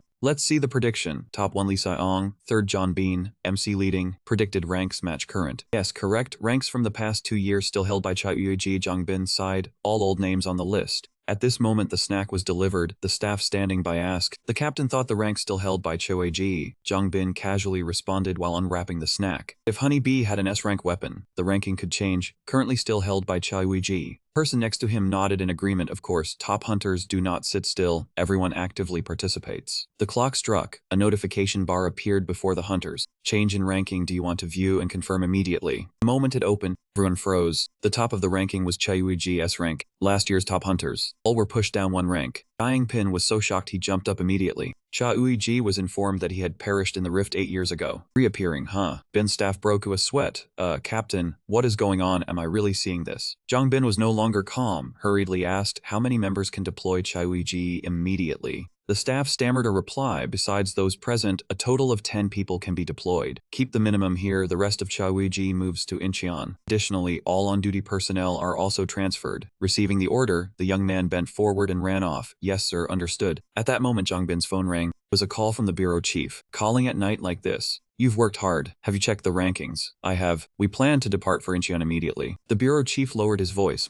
I trust you know what to do. Jongbin replied yes. After confirming if the rift in the West Sea is open, I will check Chaiwuji's capabilities and other surviving hunters and search the surrounding area. The bureau chief instructed, you must trust. Regardless of the method, Jongbin suddenly ordered action. The worst case is the rift in Incheon. Incheon appeared once again. Jongbin immediately deployed Chaiwuji by helicopter to Incheon. At the memorial site, Lee Se-yong was already standing there upon arrival. Jongbin hurried over. Captain Lee Se-yong, I came to see if the rift has opened. Lee Se-yong replied calmly, no, not yet. Jongbin stood there confused. Damn, I arrived right after the rankings were announced and she got here faster than me. The rift in Incheon disappeared after Chaiwuji entered. It was jointly managed by the Rift Management and the Awakened Bureau. However, the rift scale was too large for a single team to handle, and losses due to the rift were severe. No team returned after entering. Then one day, Lee Se-yong suddenly appeared. Instead of publishing research results from the Pado Center, she demanded the government grant her ownership of the water rift. The government showed no concern and directly transferred it to the Pado team. Since then, rumors constantly circulated. Why does Lee Se-yong want ownership of the Incheon rift? And why is she here now? Does this time Lee Se-yong have a mission related to rift ownership? Or is she just angry because Chaiwuji took the top spot? From the outside, she looks normal, but her aura is still overwhelming. After a few seconds of thought, she turned to Jongbin. If everything is confirmed, go back and make sure your hunters are well managed. As soon as she finished, a notification appeared before the hunters. Chaiwuji has appeared. Jongbin did not hesitate, immediately called his team. All members gathered. Something seems to be happening recently. Before taking action, Lee Se-yong approached to warn Jongbin. Please convey to Seokjong that ownership of Incheon water exploitation belongs to the Pado team. All resources from the water rift belong to me. Elsewhere, Chaiwuji stood before sorting bins and machinery. His expression was indescribable as the ranking notification appeared. Congratulations, Chaiwuji. You have become the top ranked in Korea. Chaiwuji was embarrassed, muttering, is the system crazy, sorting trash and yet pushing me to first place. His phone kept receiving multiple new notifications. Chaiwuji opened them, all news related to himself. Update. Chaiwuji top 1 in Korea. Lee Se-yong, previously unmoved at number 1, has been surpassed by Chaiwuji. The Awakened Bureau does not allow duplicate hunter nicknames. The Awakened Bureau thinks the system may be faulty and is verifying. Chaiwuji flew by helicopter to Incheon. Reading this, he grimaced, oh my, how can someone dead be alive? But since escaping the rift, his work included cleaning, sorting trash, washing dishes, simmering hangover soup, hunting discount coupons, shopping, babysitting, donating to Incheon rift victims, and sometimes handling monsters on the way, pretending to be a civilian reporting to the Bureau. If his deeds are enough to rank first, anyone could achieve it. While frustrated, a notification appeared about a special reward for the top ranked. You accept. The notification only had an accept button, no decline. Chaiwuji sighed, am I crazy? Press accept and return to life as before. I absolutely will not press. I will continue to ignore it. One deadline passes, another arrives. Chaiwuji faced a new notification again. Previously deleted privileges were partially restored, currently being restored. Access to channel number 1 in Korea restored, automatically connecting to channel 1. The young man listened, eyes wide, frozen in place. Chaiwuji tried pressing the screen to change it, but it was useless. What is this naughty system doing? All the other hunters panicked. Some said it was just a duplicate name, others insisted hunter nicknames cannot be repeated. Jongbin messaged the other hunters. I know everyone is confused. I am verifying, please wait. Another message sent to Jongbin was a question. Will the rift reopen? Chaiwuji suddenly felt dizzy. What, the Incheon rift is reopening? When I left the rift, I no longer saw it. The Incheon water rift reopens, I have to return to that hell once more. I will find everyone left behind there. I must pay the price for being the survivor. A clattering sound behind him made him startle. Breathing a sigh of relief, luckily it was just the wind. The reserve was probably only knocked down by the cat. Chaiwuji opened his phone again. Find a way to help me leave the Hunter Channel group chat. After searching, he found no results at all. Chaiwuji could only clutch his head helplessly, silently cursing that this was truly damned. The Awakened Management Bureau immediately recorded a statement, announcing that many unexpected issues had arisen during this new ranking announcement, so they were holding a press conference to update the situation. This ranking was not caused by a system error, nor by duplicate hunter nicknames. Nor was there anyone using an account under the name Chaiwuji. Though hard to believe, the internal investigation results showed that Chaiwuji was currently still alive. All the reporters present at the press conference were stunned and immediately asked how she could be so certain. Aside from him, was there anyone else who survived? 8 years ago, the Awakened Management Bureau had declared that every hunter who entered the rift in the West Sea had died. Then why were they changing that statement now? If Chayuiji was truly still alive, then where was he now? In front of hundreds of cameras, the female representative answered that they would expand the investigation to find the most accurate answer and hoped everyone would wait a little longer. At that moment, Chayuiji was also watching TV. The director of the Awakened Management Bureau looked completely different from 8 years ago. In his memory, Ham-seok had always acted with certainty, only making a move when fully justified and the evidence was irrefutable. Why was she affirming it so firmly? Chayuiji logging into the #1 Hunter channel alone was not enough to hold a press conference. He had just turned off the DVD. Lisa Ong had appeared heavily at the shop entrance, startling Chayuiji so badly his heart nearly stopped. "What are you doing?" "So you were at the shop?" Chayuiji asked nervously. "What are you planning to do?" Unease churned in his heart as he wondered whether Lisa Yong had discovered something about him. Lisa Yong came rushing over with his expression stretched taut. "That is what I should be asking you. Why didn't you contact me first?" "Damn it, I waited for 2 whole weeks." Lisa Yong glared at him with a scowl, while Chayuiji broke into a sweat, not yet knowing how to answer. Just because he did not contact him, this guy had ended up sulking like this. He had not deliberately ignored someone waiting for him to make contact. To be honest, it was not that he did not want to, he had simply forgotten. Chayuiji turned his face away and dodged the topic, saying he was sorry for not responding to his transaction offer, but he had been too busy lately. Besides, I have been thinking it over very carefully. Lisa Yong felt irritated hearing that and gave a cold laugh. Impressive, so you do know how to deliberate. Chayuiji grew even more wary, wondering why this kid was talking as if mocking him today. Was it because he had taken away the #1 spot? Indeed, he had held the #1 spot for 6 years, so after having it taken, his temper had become even more unpleasant. Chayuiji looked at Lisa Yong with pity, his gaze seeming to say, "Ah, it's fine, keep trying." Lisa Yong glared, meaning, "Are you leading me around by the nose?" Chayuiji dusted off his hands and said, "What leading you around? I am truly sincere."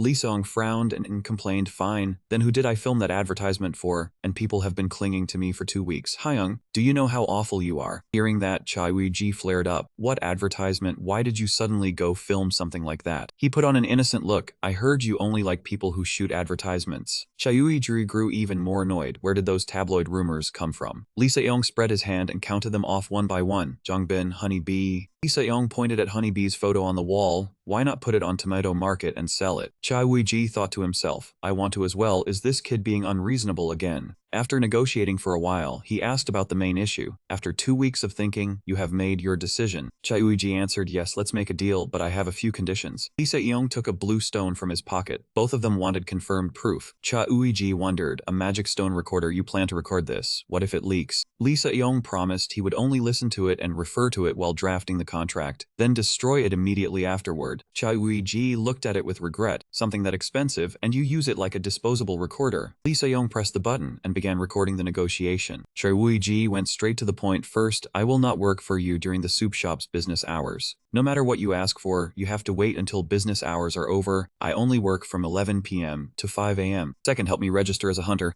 Lee Se-young froze. Didn't I say last time that I needed a little-known hunter? Chai Woo-ji continued. I know, listen to me first. In truth, Chai Woo-ji had no desire to return to being a hunter, but the situation had changed. They had discovered his existence. For convenience later, he needed a new identity, one unrelated to his old one. He said to Lee Se-young, you know, hunters operate differently depending on rank, right? My condition is that you only need to help me get the lowest ranks. E rank or D rank hunters are common, so I won't draw attention. The final condition is to treat her. That's all, nothing more. Lee Se-young immediately agreed, sure. Then now it is my turn. Right after that, Lee Se-young handed him a laurel thorn for an S-rank covenant transaction. Once blood was dripped onto it, the covenant could not be broken and would curse the one who broke it. Lee Se-young leaned close. Do you want to stab yourself? Or should I stab you? Chai Woo-ji, a head shorter than him, said coldly, of course I'll do it myself. Why would I let you stab me? Lee Se-young laughed. Sometimes there are people who like stabbing strange places. Some even stab their inner thigh while being told to stab their hand. Chai Woo-ji frowned, wanting to remind him, there is no way I would be stupid enough to sabotage the covenant. I worked hard to reach this agreement. Do you think I am an idiot? Lee Se-young raised the thorn, his youthful face creasing slightly. I am very good at stabbing. It will only feel like an ant bite. If it is you, I will be even gentler. Guaranteed precise. No pain, no bleeding. Cha Uiji's head throbbed. He only wanted him to shut up and stop talking nonsense. Then he used the thorn to lightly cut his palm. Saiyong handed Cha Uiji a vial and said, "Drink this." Purple liquid bubbling inside was a specialized antidote. The moment Cha Uiji took it, he stared blankly at the suspicious liquid in his hand. "This is your specialized medicine." Lee Saiyong took off his gloves and said, "It would be troublesome if you died after signing the contract, so drink it right away." Cha Uiji drank it as if everything were normal, but only he knew that even without the antidote, he was already resistant to poison. Even so, he had no desire to tell Lee Saiyong. After everything was settled, Saiyong used the thorn to cut his own palm. Then he gripped Cha Uiji's hand tightly. Standing face to face, he said, "The only condition is that you must never betray me." Right after those words that sounded so sweet, a blinding burst of light suddenly flared violently. His entire body felt as if it were being bound tight by magical cords. The system sounded a notification about a special ability. Basiliscop's toxin is beginning to activate. After a few seconds of pain sharp enough to make him dizzy, Cha Uiji froze. "Wait, is this not the detoxification ability I gained after catching the basilisk monster at the water channel west of the sea? That ability normally would not react to mild poisons. Until now, this ability had never truly activated. Why is this happening now?" After vomiting blood, his body reeled, and Cha Uiji staggered as if he were about to faint. This damn brat had shoved a whole heap of poison into his body, yet he still had the nerve to shout. Lee Saiyong rushed over in panic to support Cha Uiji. He kept calling out, "Hang, Hang, wake up." At that moment, Cha Uiji's head burned as if it were on fire. Where did this brat get the confidence to put toxins into someone else's body? Worse yet, the antidote from earlier had no effect at all. How could an S-rank detoxification ability be this slow? Is it bugged? After a stretch of delirium, Cha Uiji opened his eyes, but he could barely see anything. The system announced that the detoxification process was still underway. Basiliscop's toxin has been fully activated. Cha Uiji's mind was filled with endless resentment. He said, "Yang, if I did not have a special detoxification ability, what were you planning to do?" He vomited continuously to the point that even Lee Saiyong was stunned. Saiyong quickly reached into the spatial storage. He hastily searched for a few more antidote vials. "Hang, open your mouth quickly. Open your mouth, Cha Uiji." Immediately, Cha Uiji finally escaped death's door and coughed violently without stop. Lee Saiyong breathed a sigh of relief. "Hang, are you okay?" The system announced the detoxification process has completed thanks to the effectiveness of Basiliscop's toxin ability. You have achieved immunity to the toxin just neutralized. In that frightening moment, Cha Uiji drowsily wondered if his quick recovery was due to the special ability or the potion that Brat gave him. Exhausted as he was, Lee Saiyong still not understand, shaking him continuously. "Hyung, can you see me? Can't you speak? If not, just blink." Cha Uiji grimaced, not from fatigue but from anger. If he could speak, the first thing he would say would surely be a curse. "I would curse that brat's whole family." Saiyong looked around while Cha Uiji lay motionless, just trying to endure.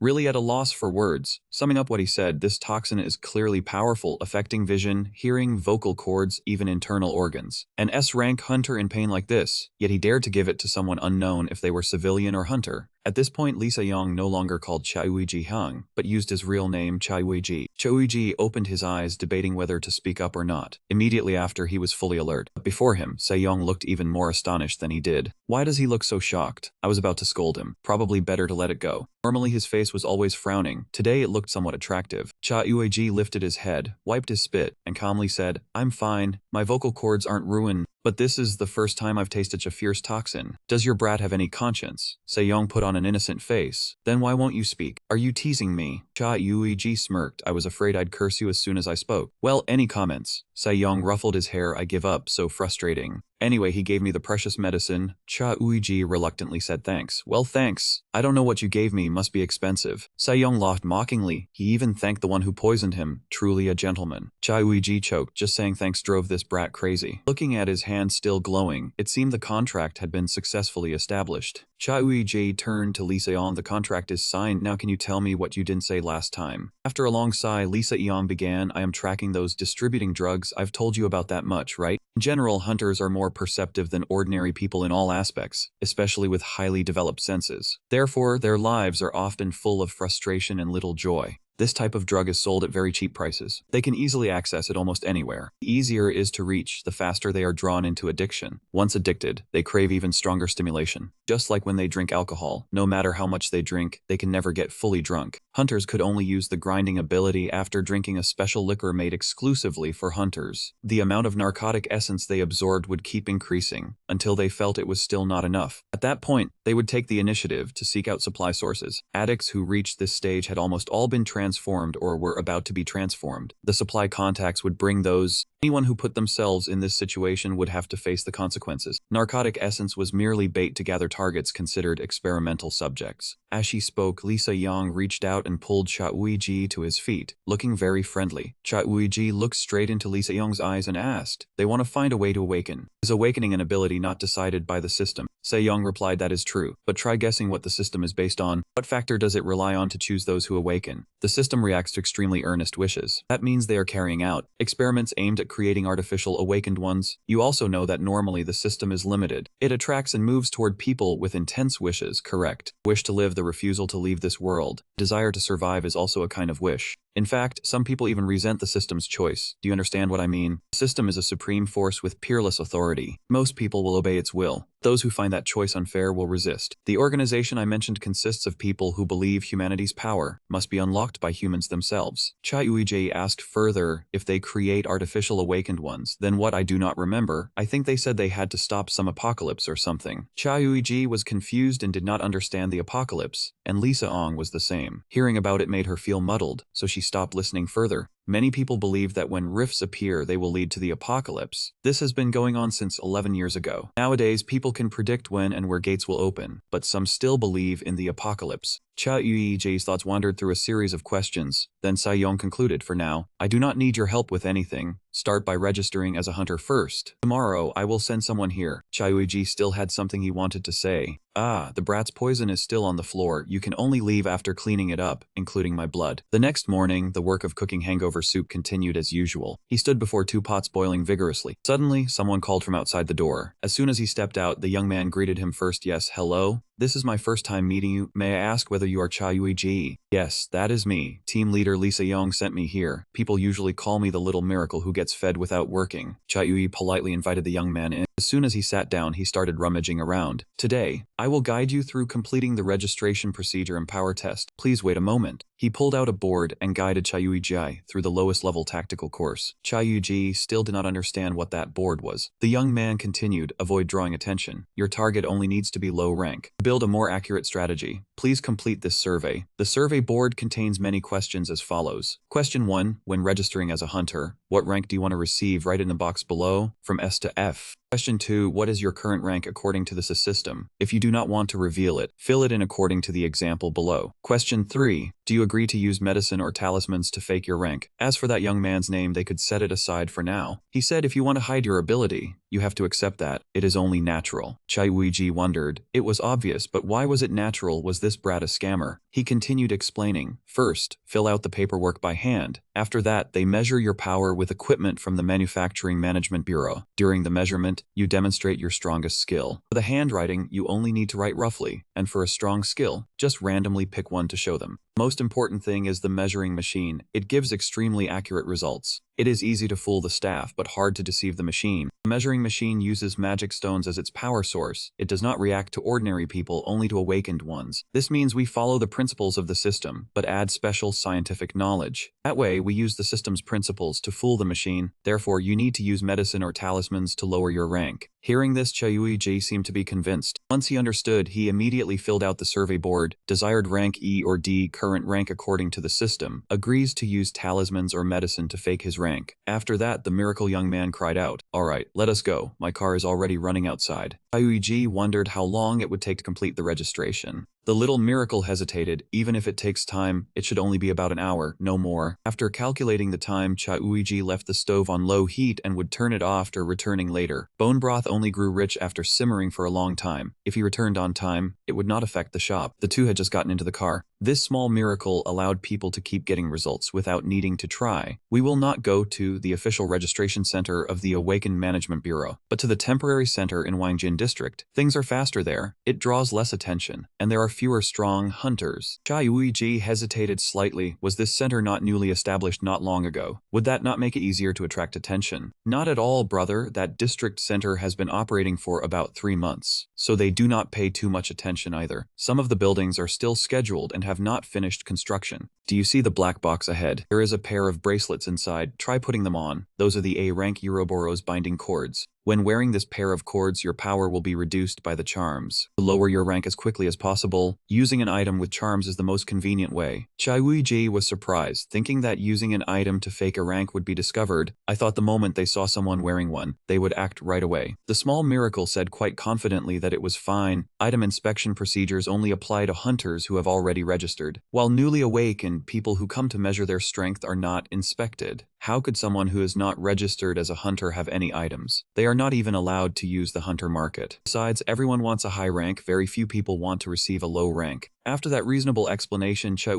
no longer hesitated and put them on at once. The small miracle continued speaking, of course, I am not talking about your case. In short, that should be enough to lower your rank. If it is not enough, you will need to drink another power-reducing potion. Chai tried to tense up and felt his body become heavier, but it was still not enough. The small miracle had anticipated this situation and prepared a drink in advance, tada, an A-rank power-reducing poison. The Pado team spent a full day and night making this poison. The team leader promised a 300% bonus, so everyone eagerly worked overtime. Chai felt it was such a waste of money after hearing that. But never mind, it was not his business, so he stopped thinking too much about it. After he finished drinking it, the small miracle smiled.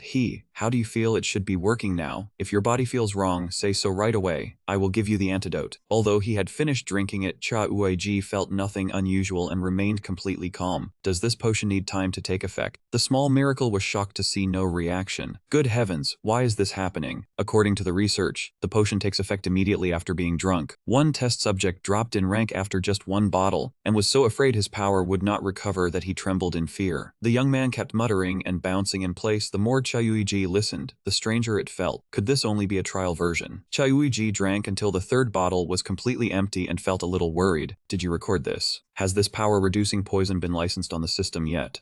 What did you ask? Right, our team leader drank it too. No matter what kind of poison the team leader drinks, it has no effect. Could it be that you also have toxins in your body? I have not heard about that. The team leader only mentioned that you are easily poisoned, so you need to be careful. Hearing that, Chai also knew the potion was useless. Is there any other way to lower my rank? The small miracle made a suggestion. I will buy out all the power-reducing charms on the hunter market. A person should spend money recklessly at least once in life, and it is someone else's card too. Chai immediately objected. Small miracle grew dispirited. You will object because it would make the rumors spread immediately. Then should we go back? We can act once we have another strategy. I have an overseas business trip in about 3 weeks. Chai was annoyed. This brat actually had the nerve to say that. Teacher Chai complained. Is he really the right person? I am sorry. Actually, the method I found today was something I had thought through carefully. The center will officially begin operating once those container buildings are completed. It will probably be done by the time I return from my business trip. Chai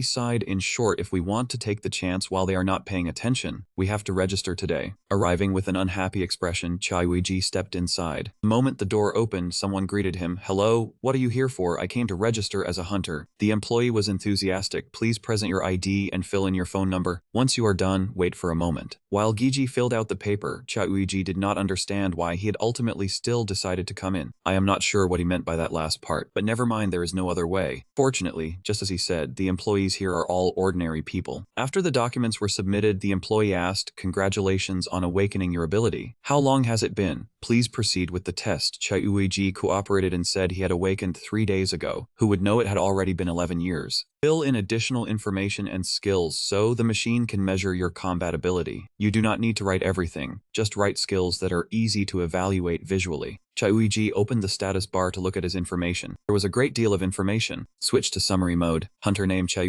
gender male. Rank A currently reduced due to charms. Traits baseless poison S, physical enhancement S, poker face B, special traits skillful craftsman's hand S, all things reflection S plus, skills tracking eyes S, heart penetration S, silent steps S. Chai thought carefully about a reasonable skill. Choose a skill that would not attract attention and would be easy to conceal. Most were skills he had used before. He did not want to show them. If a skill was exposed, he would be caught on the spot. After hesitating, he decided to take a gamble. Take the hit first, then write the skill as sturdy body. The report Chai wrote said, my body is very tough, probably D rank, and I can enhance my body to become sturdy. The female employee read it and found it irritating. You are sturdy, the skill raises defense and belongs to the defensive type. Chai pretended to be clueless. Probably, I am not too sure either. In the end, the young man was brought into the test room. Try the test. You only need to receive 1 strike while your ability is activated. If you are D rank, you will still withstand a little external force. Are you alright? Chai strode forward as though he wanted to get it over with. Yes, I am perfectly fine. The moment he entered, Chai cracked his joints. He looked ordinary, but the female employee marveled. Such a calm attitude is admirable, rare for a new hunter. He will probably enter a medium or small team. The female employee added, if it hurts too much when you take the hit, tell me right away. I will give you a recovery potion. Chai was ready, thinking that if he used a skill, he would not take any damage. But he still had to act as if it truly hurt. The robot began raising its club and struck. The moment the staff wand just touched Chai shoulder, it immediately shattered, leaving Chai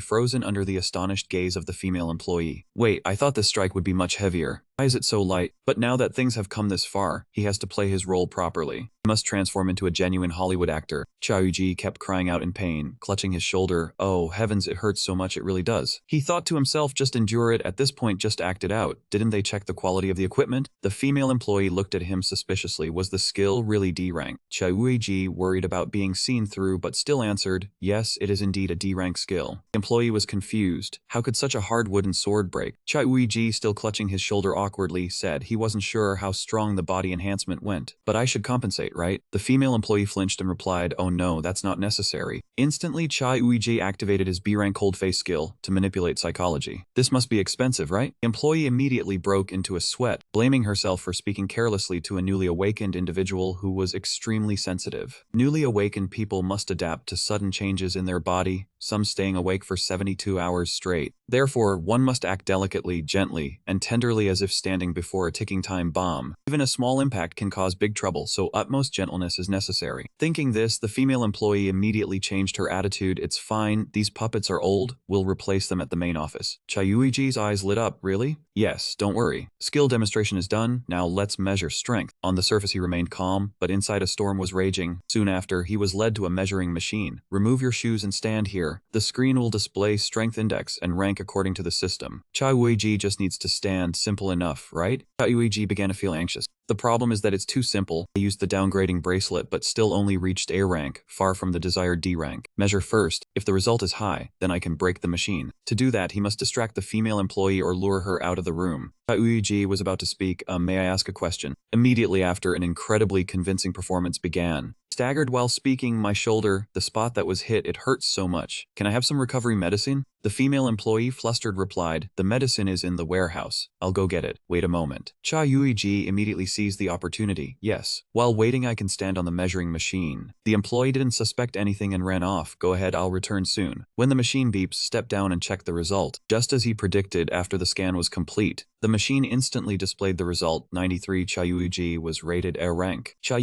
was furious inside, knew it, this damn machine. At this point, only erasing the evidence remains. Just a gentle touch should be enough. But before Chai could act, at that moment, the female employee suddenly burst through the door. She ran over in panic. Hunter, are you alright? Chai immediately rushed to stop her, face filled with alarm. Right behind the female employee, a crack had just appeared. Elsewhere, a minor miracle without effort was still sitting in the car, sipping milk tea and about to finish a report. Wonder if Chai successfully obtained the D rank certificate yet? If he didn't get D rank, it's fine, Captain. Seo Min-ki will make a perfect fake document, flawless. Relaxing, the ground suddenly shook violently. Seo Min-ki frowned, face pale. What's happening? Could it be? Outside, many support staff were running around shouting loudly. Evacuate Chai immediately. The Kwangdong District Registration Center has a level 5 crack. I've contacted the Management Bureau. Seo Min-ki held his head, too shocked to speak. Are you kidding me? This young man just sent a report to Captain Lisa Yong not long ago. In an instant, Chai was transported to a completely different space. At first, he rushed into the crack too fast, dizzy and nauseous, only now gradually stabilizing. Observing around, he temporarily judged this crack seems not too dangerous. Luckily or not, all people sucked into the crack were scattered, so he saw no one. He needs to hide his identity, therefore cannot directly save others. But he can still help by reducing the number of monsters in the crack. Only when the crack's master is dealt with will this place disappear. The rescue team should be arriving soon. But what about tonight's shop business? Inside the crack, electronic devices don't work, so he doesn't even know the time. Don't even know if the shop has caught fire. Just thinking about it makes him dizzy. The problem is he doesn't know how long until the rescue team arrives. The rescue team would include hunters from the Rift Management Office and hunters from the Awakened Management Bureau. In addition, there were hunters from teams ordered to provide emergency support, a gathering of many hunters. Besides, the Guesthouse Cafe was a familiar place that hunters often visited. If anyone in the rescue team had ever been to the cafe, the situation would become awkward. At that moment, they would immediately recognize him. No matter how he tried to hide it, they would discover everything about him going to the registration center and then being sucked into the rift. Damn it, could this year really be his year of bad luck? Since things had come to this, he had to make use of the moment when the rescue team was busy helping the survivors. Ji activated the search eye, intending to eliminate the rift master and quickly return to the shop. Just as a female awakened was about to enter the rift, a spirited young man ran over to report the news. Senior, has Team Pado's captain Lisa Yong come to handle the rift? The woman looked utterly shocked. What? How could that happen? Lisa Yong walked in with a radiant bearing, making the older female awakened unable to believe her eyes. It really was Lisa Yong. He had never responded to any support request before. She had to ask again. You really came to support us? He nodded calmly. You have not gone in yet. Yes, the support team from Awakened Management is on the way. I plan to wait for them and enter together. Lisa Young paid no attention and walked straight inside. There is no need for you people to worry about finding the survivors. The young man beside the female awakened panicked. Lisa Young will handle the Rift Master alone. We only need to focus on rescuing the survivors. Prepare more gas masks than the number of people. Bring all antidotes and detoxifying items. And unless you want to be endangered by Lisa Young's poison, get ready quickly. Elsewhere, Chayuiji was still leisurely walking beneath the rain of flowers. Here it is, the Rift Master is inside. It would be great if he could use fire. But right now there was no lighter, so he would just keep going. Just punch it, and it would break. Chayuiji used force and kept punching. A heavy boom blasted a hole into the tree trunk. The system announced that you have entered the Garden of Life. Nest of the Rift Master appeared. The moment Chayuiji stepped in, the curled-up deer opened its eyes. Surrounding leaves rustled. The purple flowers all trembled at once. They transformed into demons and rushed toward Chayuiji. Chayuiji had just activated his power when he was startled. Why has its power dropped so much? Is his ability being suppressed? Alright, he is weaker now and he does not dare remove this bracelet. What should he do? If he could not use strength, he would have to use a tool. He drew the sword forged by a master craftsman from an S-rank basilisk fang. With one breath, the sword began spreading poison into the user's body. The pitch-black sword left Chayuiji stunned. The demon charging toward him screamed wildly. He had to dodge the attack while cursing the sword nonstop, and at that moment the basilisk fang began to think. In the end, it gave an answer. Those who are unqualified cannot use it, and cannot even lift the sword. The system checked compatibility. Chayuiji did not answer. It rejected the command of someone weaker, leaving Chayuiji irritated and helpless. The system announced that the poison trait of the S-rank basilisk had been activated. Sword continued releasing poison into his body. The poison was immediately neutralized. The basilisk fang began thinking again.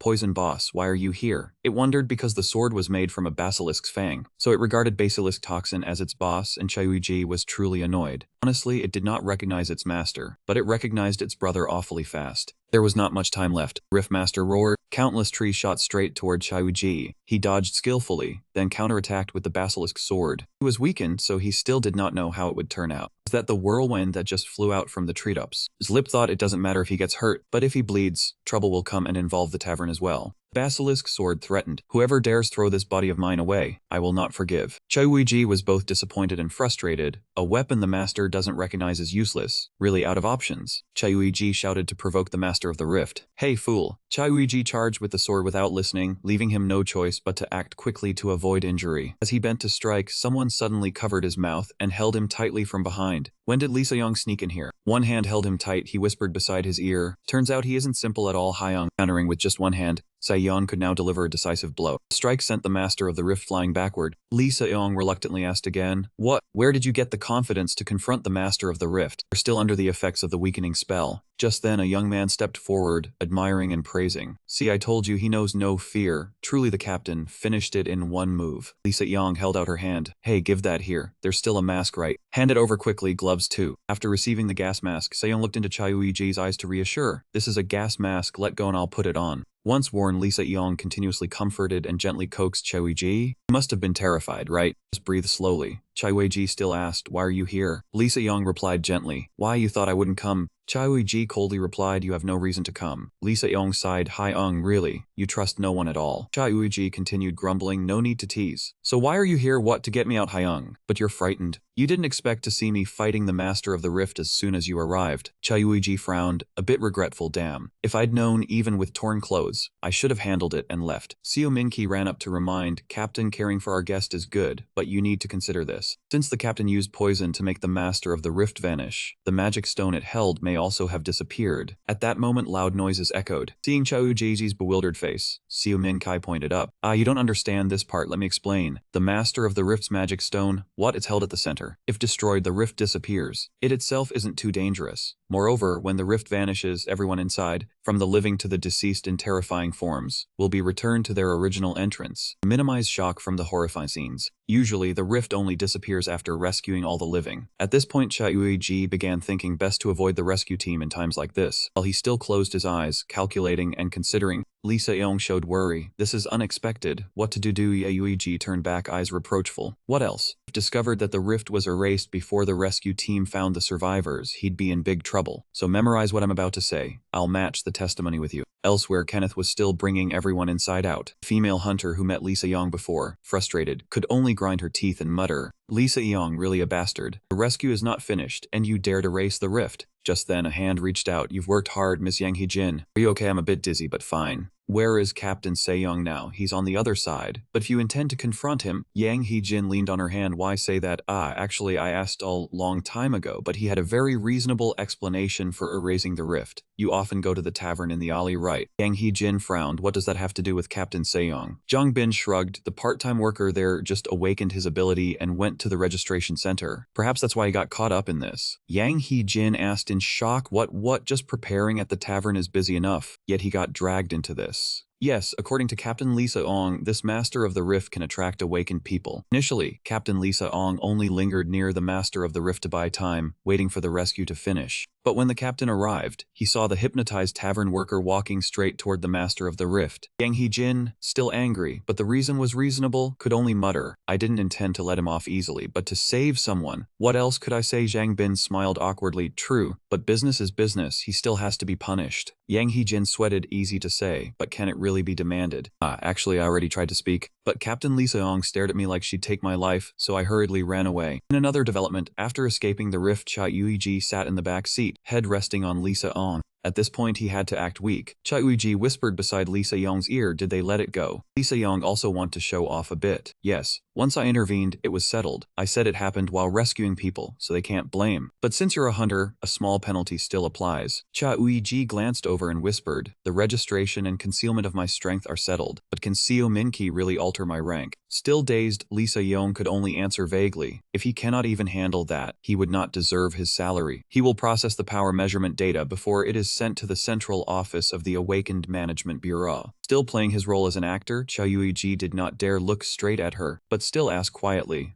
Se-young, it seems Jung Bin has no intention of leaving here yet. Lisa Yong also replied helplessly, he might even stay until tomorrow morning. This incident is more serious than I thought. But more importantly, are you sick? Hearing that, Cha Yuiji was startled, or rather, his skin crawled at that excessive concern. Lisa Ong remained worried. I see you breaking out in a cold sweat. Cha Yuiji snapped lightly, I will be fine as soon as you let go of me. Lisa Ong still held Cha Yuiji tightly and refused to let go. Hyung, do you know you look like a lunatic? What are you scrutinizing me for now? I think you are very good at lying. Leave me alone. How can someone in the service industry survive without knowing how to lie? Stop trying to dig more out of me. Knowing too much will not do you any good. Hearing that, Lisa Yong froze. You really are suspicious, Hyung. Cha Yuiji answered each line right away. So what if I am suspicious? After all, you, Cha Yuiji, have already signed a contract with me. Lisa Young acted even more attentive and even hugged him tighter. That is true. Why did I sign a contract with someone as suspicious as you? Cha Yuiji suddenly sensed a sweet fragrance spreading out. In his daze, the young man jolted fully awake. Words slipped from his mouth. The hangover soup shop. Fortunately, everything afterward went fairly smoothly. Part of it was also because many other things happened at the same time. Lisa Young had once received a one-time use piece of equipment from Hong Ye, and thanks to that, Cha Yuiji immediately returned to the soup shop. Both the pot of soup and the shop were safe, nothing had burned, so he could still open. At this point, he had to rush through his KPI like the wind, with less than 20 minutes left before opening time. Cha Yuiji chopped scallions as fast as lightning. The system announced, congratulations, you have discovered another new power, S-rank combat ability, adapting to living conditions. He thought he only had to wait for the little miracle to fake the ranking and it would be over. After several busy days, Cha Yuiji finally had a moment to open the door for some air.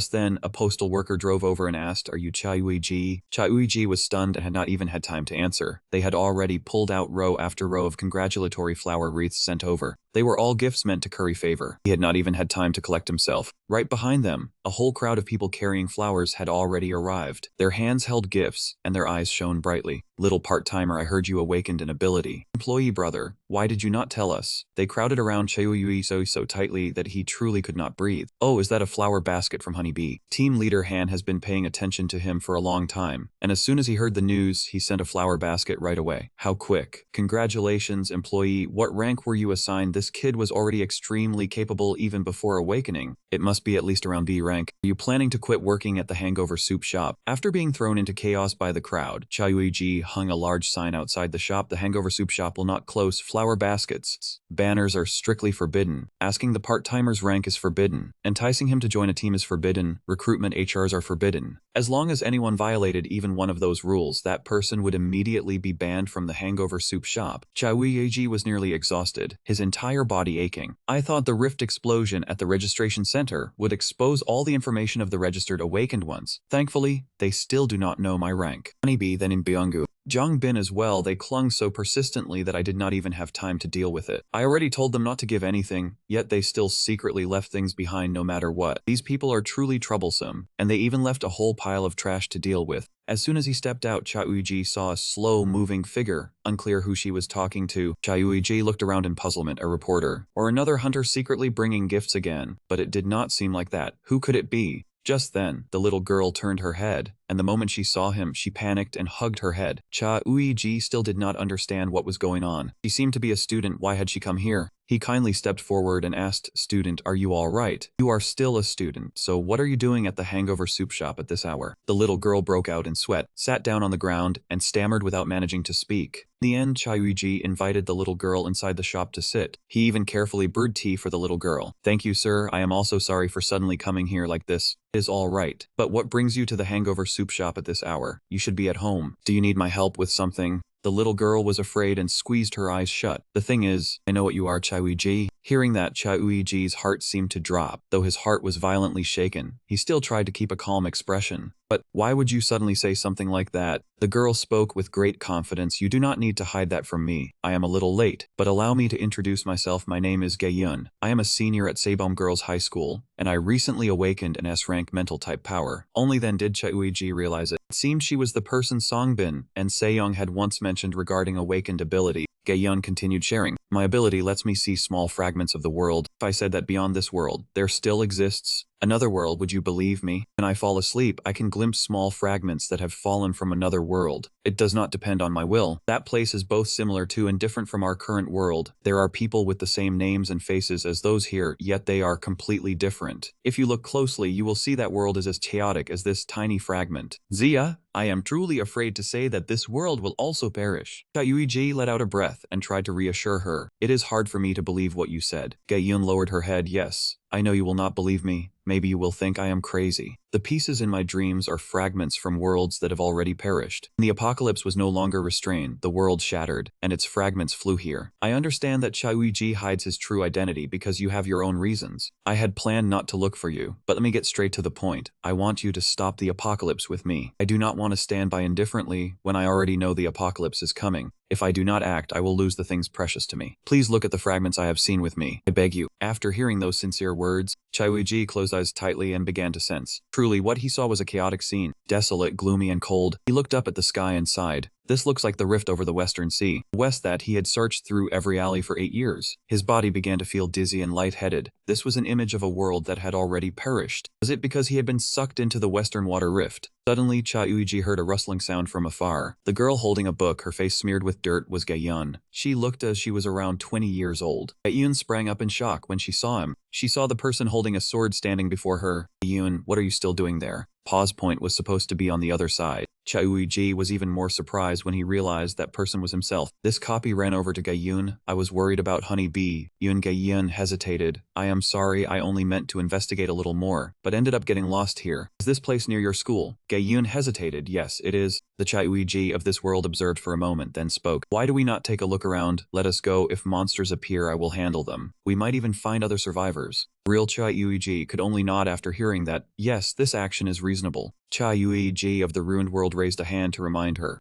You have to keep this secret from Sejong. If he finds out, it will be troublesome. At that very moment, a series of booming sounds rang out, and the scene changed. Look at this, clear this place out. Are there any blankets left? This place seemed to be a forest station or a rescue post. Cha Yui-ji discussed matters with someone else. It really was a shortage of medicine and ferment. It seems we will have to go to Gyeonggi Provincial Hospital. Jia, do you feel alright? We have to go, what else can we do? Just then, Lee Seong appeared from somewhere. She hugged the Cha Yui-ji of that world tightly, making the doctor break out in a sweat. Cha Yui-ji glanced over tenderly. Lee Seong, you came early, how is the demon flow gate? Cha Yui-ji looked straight at the doctor, his gaze carrying a warning. The doctor left the two of them some private time. Sai wanted to send someone else, but Cha Yui-ji was firm. Do not be like that. It is still most effective if I go. Lee Seong kept kissing Cha Yui-ji on the cheek coquettishly. Hi do not say such meaningless things anymore. Cha Yui-ji stroked her head and hugged her back. Witnessing himself fall into the abyss left Cha Yui-ji in the real world nearly stunned. This is clearly just a ridiculous dream. What fragments of a world? According to Yoon Ga-yeon, the small fragments of a destroyed world are usually chaotic and disordered, but even so Cha Yui-ji and Lee Seong in this world fragment were far too intimate. As he hesitated whether to keep watching them, the scene quickly passed. The spaces he saw inside the world fragments were all extremely familiar. White dust fell like snow, buildings collapsed into smoke and rubble. All that remained was desolation. Gates opened everywhere and countless strange monsters poured out. Why does this scene look so familiar? Just like the rift in the Western Sea, where he had wandered lost for 8 years. Suddenly, cracking sounds made Cha Yui-ji so pained he had to cover his ears. Another scene appeared before him. I'll hold them off here. Everyone run quickly. Ga-yeon fell forward, looking anxious. Wait, how can Cha Yui-ji alone stop so many monsters? This world's Cha Yui-ji rubbed Ga-yeon's head. If you run, the monsters will reach the forest, and no one could resist them. Don't worry, I'll be fine. I'll act quickly then return, trust me. When I signal, you must run immediately. Absolutely do not look back. Oh right, one more thing, you must keep it secret from Lee Seong. The fragment Cha Yui-ji saw stopped there. Cha Yui-ji stood dazed, seeing that it seemed he know that Cha Yui-ji could not return to base. From behind, other sounds continued echoing. It was the sound of fragments falling bit by bit. Cha Yui-ji slowly spread his hands. He looked deep into that fragment. From within came sounds like this. Do you think you're the only one who knows sorrow? Don't act as if you alone have lost the whole world. Honey bee, calm. I won't be silent. Only you are missing. Do you know how badly the fighting forces suffered? Are those who sacrifice their lives all fools? Do the living have to continue living? Do you know Jongbin is gone today? Motio also departed. Motio, that fool, is gone. Do you understand? Just like that, the image of Cha Yui-ji leaving Lee Se-young behind and going with Honey Bee appeared. In addition, Lee Se-young's desperate gaze made Cha Yui-ji in the real world fear. His heart raced until he finally cleared his mind and escaped. Yoon hurried over to support him. Thank goodness, are you alright? He rolled his eyes then asked, what exactly just happened? I'm not sure either. The part at the end, I've never seen that fragment before. What exactly is it? She thinks perhaps this world is a continuation of that other world. Cha Yui-ji suddenly shouted, startling the girl. Wait, calm down first. In Ga-yeon bowed slightly. I'm sorry, it's my first time showing this fragment to anyone. Didn't expect this to happen. I really apologize. I thought you were pulled somewhere else. Cha Yui-ji frowned, pulled somewhere else. Ga-yeon began to explain. The fragments you just saw were all connected by me. I arranged it so after seeing all the memories, we would return here. But somehow the connection suddenly broke, and you were sent to a place I had no idea about. Cha Yui-ji pondered. Could someone else have interfered? Ga-yeon lowered her face, right hand clutching her darkened left hand. I don't know, it's the first time this has happened. Cha Yui-ji looked at the severely injured hand, worried, but Yeon quickly reassured. It's okay, the management bureau will treat you. Probably because it was the last fragment this happened. I won't tell anyone you are Cha Yui-ji later. I'll continue to keep the secret. But I already mentioned that the person entering the Incheon rift this time is indeed Cha Yui-ji. Talking privately with the bureau chief is scary. At this point, Cha Yui-ji didn't want to make it difficult for her. Alright, it's fine. Don't tell anyone else about what I've done. I already thank you. Ga-yeon hesitated but continued. There's something I think I need to tell you. This world will also come to an end, and the Awakening Management Bureau will seek Cha Yui-ji to prevent the apocalypse. Cha Yui-ji was quite surprised. They're looking for Cha Yui-ji? Yes, the Awakening Management Bureau is still considering multiple ways to prevent the end of the world. But at that moment, Cha Yui-ji unexpectedly appeared on the ranking board. To deal with the apocalypse, surely by now they have dispatched teams to specifically search for Cha Yui-ji. His decision to register as a hunter again was truly a wise choice. The search team is considering that Cha Yui-ji may have lost his memory from the rift shock. Therefore, they are expanding the search to include unidentified individuals. It means those who haven't registered as hunters or just ordinary people. At this point, Cha Yui-ji wished he really had lost his memory. If delayed a little longer, he might have already been on their search list. The contract he signed with Se-young now became even more useful. After saying that, Ga-yeon also stood up to leave, even though it was already quite late. Cha Yui-ji hurriedly said, why do you not go to the emergency room and have your wound checked? Your hand does not look good.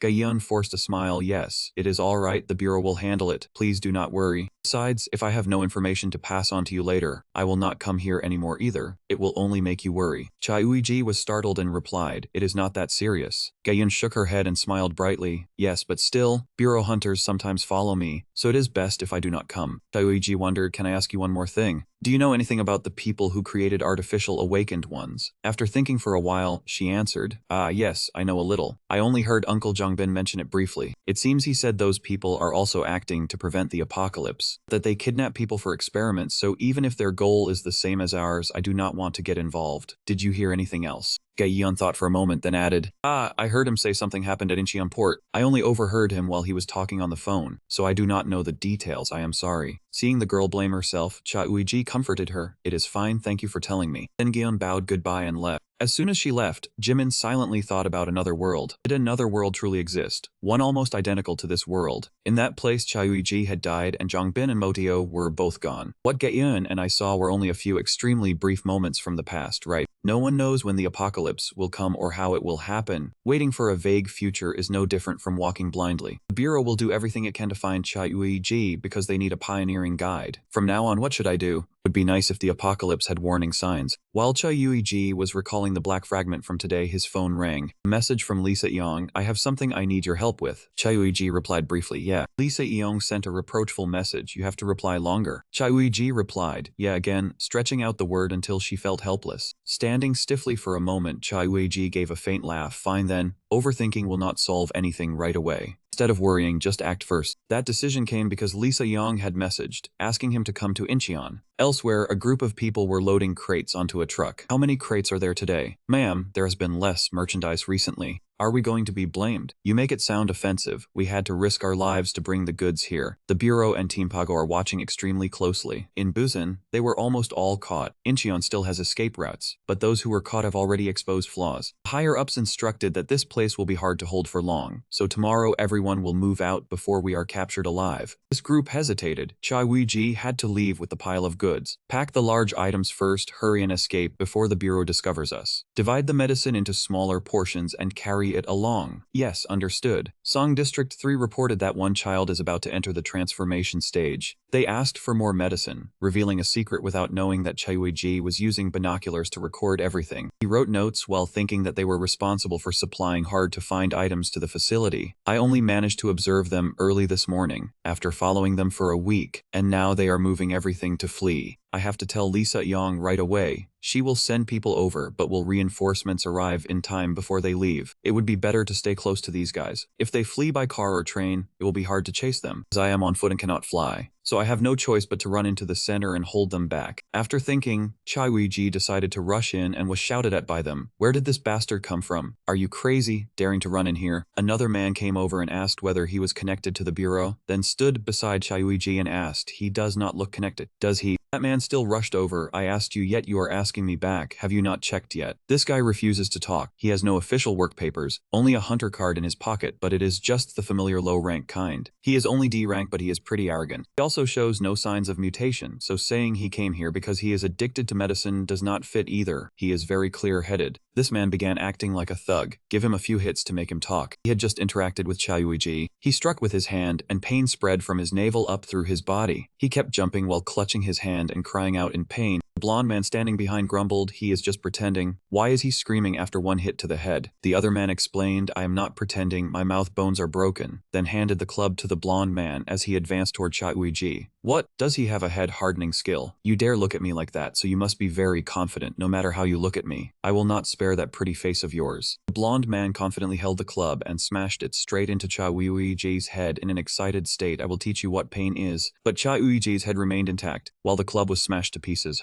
It broke after just one strike. This bastard's head really is as hard as stone. Where are you all? Smash him for me. Cha Uiji remained seated motionlessly, and they charged at him like madmen. Before anything even happened, the blonde man sneered, now do you know fear? When he had only turned his head back and forth, Chai was still intact, but both he and the chair had fallen over while the others groaned in pain. Their bones cracked, and Jun's body went limp. Blondie began to grow wary. What exactly is going on? Only then did Chai finally speak. He helped himself up and forcefully tore apart the binding rope. Ah, this is not good. I wanted to act along with you people smoothly, but your level is far too poor. Come on, you useless trash. Rush at me all at once and get it over with. The young man running hard was Gojo, a hunter from support team number 1, nicknamed Romantic Opener, ranked 50th. Gojo had come to carry out the mission in place of Seo Min-ki, who was on an overseas business trip. He had to monitor the employee of the hangover soup shop and report every major and minor matter to the captain. But while diligently carrying out his mission, Joe suddenly lost sight of the target. Gojo was so surprised he nearly fell backward. Wait a minute. I only glanced away for a moment and he disappeared completely. He immediately went to look for Chai and stopped at the place where a strange sound came from. Is this sound the target being captured and dragged away? Thinking of Chai being tied up miserably, Gojo went mad. Those people were not allowed to hit someone weak. Joe appeared with his fists clenched, telling himself this was not because he feared losing the target or being scolded by the captain. He thought he would be the hero saving the beauty, only to arrive and see Chai dealing with those people. Gojo was stunned, since Seo Min-ki had been furious before. The principle was to stay close to Yuji, a D-rank hunter, and protect him if anything happened. To Choi Gojo, a D-rank hunter was practically an ordinary person. Now Dek could not believe his eyes. Was that supposed to be a nearly ordinary D-rank hunter? Chai looked at Gojo, and when Joe called out clearly, Gojo could only answer yes. Chai asked directly, are you on their side too? Gojo panicked and shook his head. No, absolutely not. Chai still did not believe him, his gaze sharp. In this situation, anyone asked would say they were not. Gojo fearfully stepped back. Are you really a normal part-time worker from the hangover soup shop? I am not. Chai clenched his fist in warning. Do not run. Do not waste your strength. I will catch you in one move. Gojo obediently complied, and Chai lowered his gaze straight into his eyes and said, what were you going to say just now? Say it. If you do not speak quickly, you will see the consequences immediately. Gojo had no other choice and handed over his business card. Oh, I am Gojo, directly under Team Pado. The captain sent me here. I have to protect you after confirming things. Chai laughed freely. You're quite quick on your feet. Actually, you did not need to come this quickly. I can tell just by looking, but I want to emphasize that I am in a bad mood right now. I had just closed the shop to rest when these people kidnapped me. Kidnapping me was not enough for them. They even beat me because I answered slowly, using a hammer and a nailed club. Gojo knew full well, pretending to look pitiful while still playing along. Trash really is like that. Chai acted out the scene of a beaten victim, his clothes torn and ragged. Gojo pretended to be horrified. Heavens, those bastards deserve to be fed to the fish. Chai cried out as he spoke. I only used a little force. Gojo trembled even more. This is what happens with just a little force. He went all out. Chai put on a pitiful look, smiled brightly, and told Gojo to keep quiet for him. I do not have the ability to erase other people's memories, so if necessary, I can only use physical methods. Gojo began pretending to be stupid. Where is this? Who are you? Part-timer, I do not know where this is or what happened. If I help you open a door, would that count as helping? Choyuji was bewildered. Gojo continued, my power can shift space every time I open a door. Choyuji grew excited. Oh, this ability is perfect for deliveries. But is there a penalty when you use it, like the side effects from taking medicine? Gojo hesitated. Well, there is. Choyuji pressed him. Tell me the punishment so I can decide whether to ask you to open a door. When I know the road name or location on the map, I can open a door to anywhere. This ability helped many people be taken by Choyuji to the places they wanted. However, the ability uses the place where I stand as its center. When doors stay connected, many people can pass through, but the farther from the center, the longer I remain unconscious. And when I faint, the door closes immediately. Choyuji analyzed, if we take this as the starting point and open a door from Incheon to Seoul, how many days would you pass out? Go jawed it over. About 2 days. I asked, what if you open a door to Washington? I have not tried, but I once opened one to Toronto, Canada. When the captain had urgent business, I lay unconscious through an entire season. Choyuji was helpless. The ability is amazing, but the penalty is brutal. I am sorry, can you open a door for me? If you faint, I will take you to the hospital. Gojo clapped excitedly. You do not need to worry about me. O King opened the magical door to anywhere. Elle knew what kind of power it was. Just hearing the name already felt like 2 copyright violation. The moment the door appeared, Gojo's body trembled violently and Choyuji was bewildered. Why are you shaking so badly? Wait, I have not even said the location I want to go to yet. At that moment, the door opened, and inside was Lisa Yong's office. Choyuji gritted his teeth after taking a blast of fire. He had asked him to open a door, yet Gojo opened it to the captain's place. But he still felt this was the right thing to do. Seeing Choyuji, Lisa Yong took off her glasses and sighed. I heard you say you would hold them off, so I thought you had a plan. What reckless thing did you do? Lisa Yong looked annoyed, slammed her hand on the table, and leaned in. What did you do to end up like this, Hyung? Sitting down, Lisa Young began to scold. First, I'll hear your explanation. Tell me, why did you rush out on your own? I thought I could get more information to trace them, and also felt it was a pity to let them escape. Lisa Yeon crossed her arms, sighing. Hyung, you didn't have to go that far. Your task was only to monitor them. For control I would send specialists, Chai Ji argued. I handle it faster than them, like today. Sejong had to admit, yeah, thanks to you we got results. This is the first time we've confiscated all the drugs. What? Chai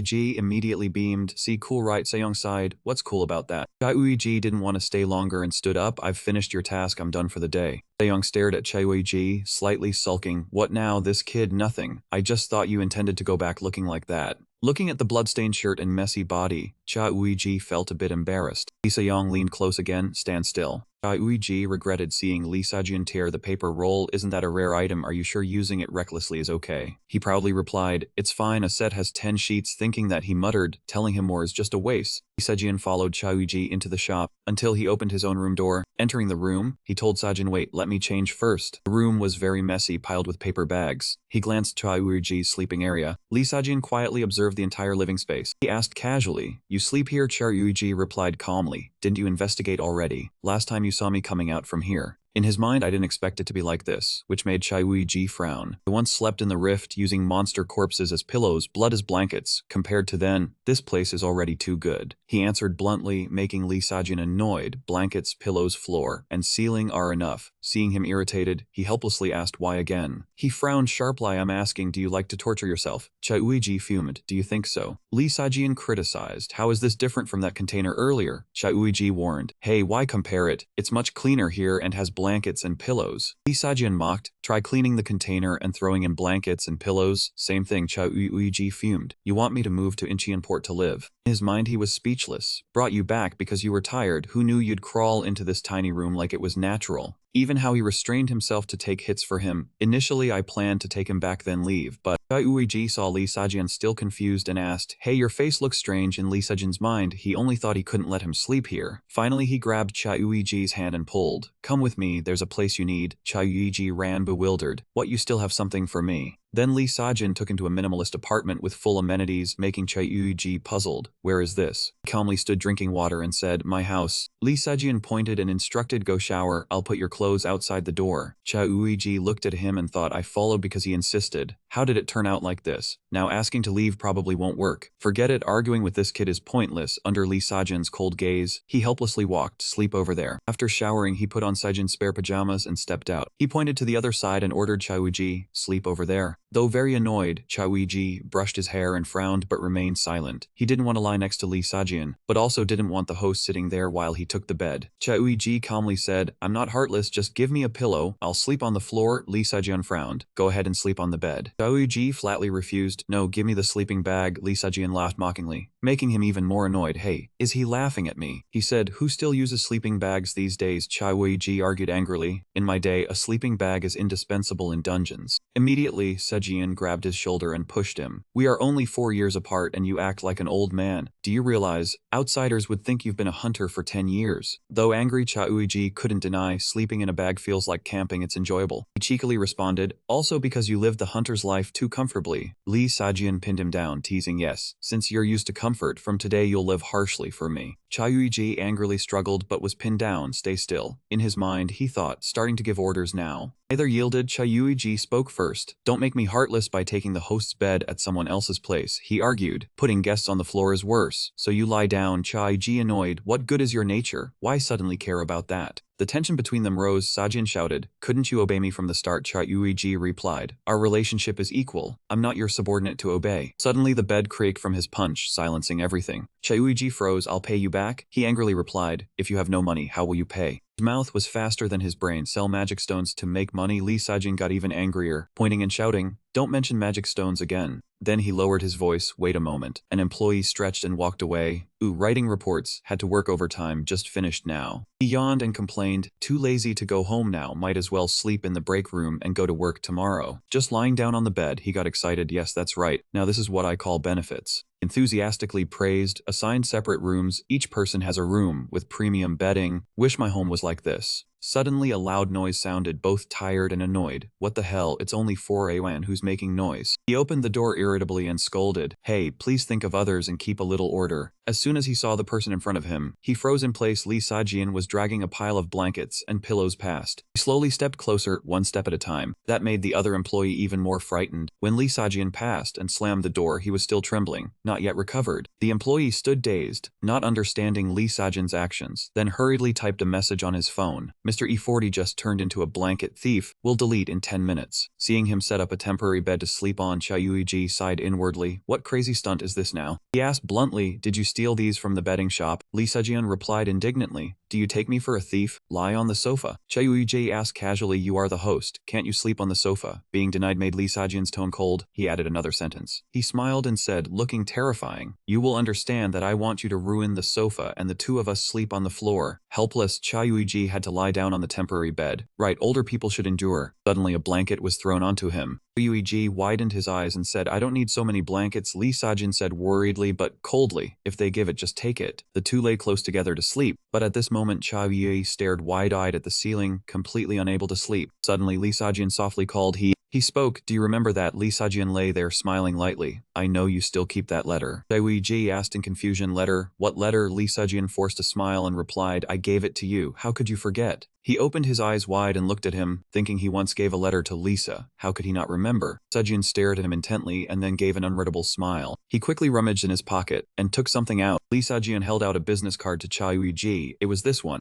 The words on the card written by him made him suddenly recall. Touching it would be fatal, that, recalling the scene of bad people Cha Yuiji had dealt with, he quietly guessed. It was the words he wrote on the business card back then. He remembered and looked at Sajian, who looked proud, quietly guessing it had been delivered to the right person, but Cha Yuiji immediately turned away, changing the topic. What time is it now? He sat up, looked at him and said, let's see, probably around 4:30. What's up? Do you have to open the shop? Cha Yuiji replied, yes, thanks to someone's blessing I had a good rest. Hearing that, Sajian frowned and said, just make Byung-gu do it. If you eat a lot you must cook yourself. He glanced at him calmly. Do you think he can do it? And the two quickly changed clothes and stepped into the elevator. Seeing Cha Yuiji keeping his distance, he teased, come closer. He replied tiredly, I feel more comfortable standing here. Lee Sajian had another reason to mock. You broke my bed, borrowed my clothes, and now this. He huddled into a corner and said, don't say things that cause misunderstandings.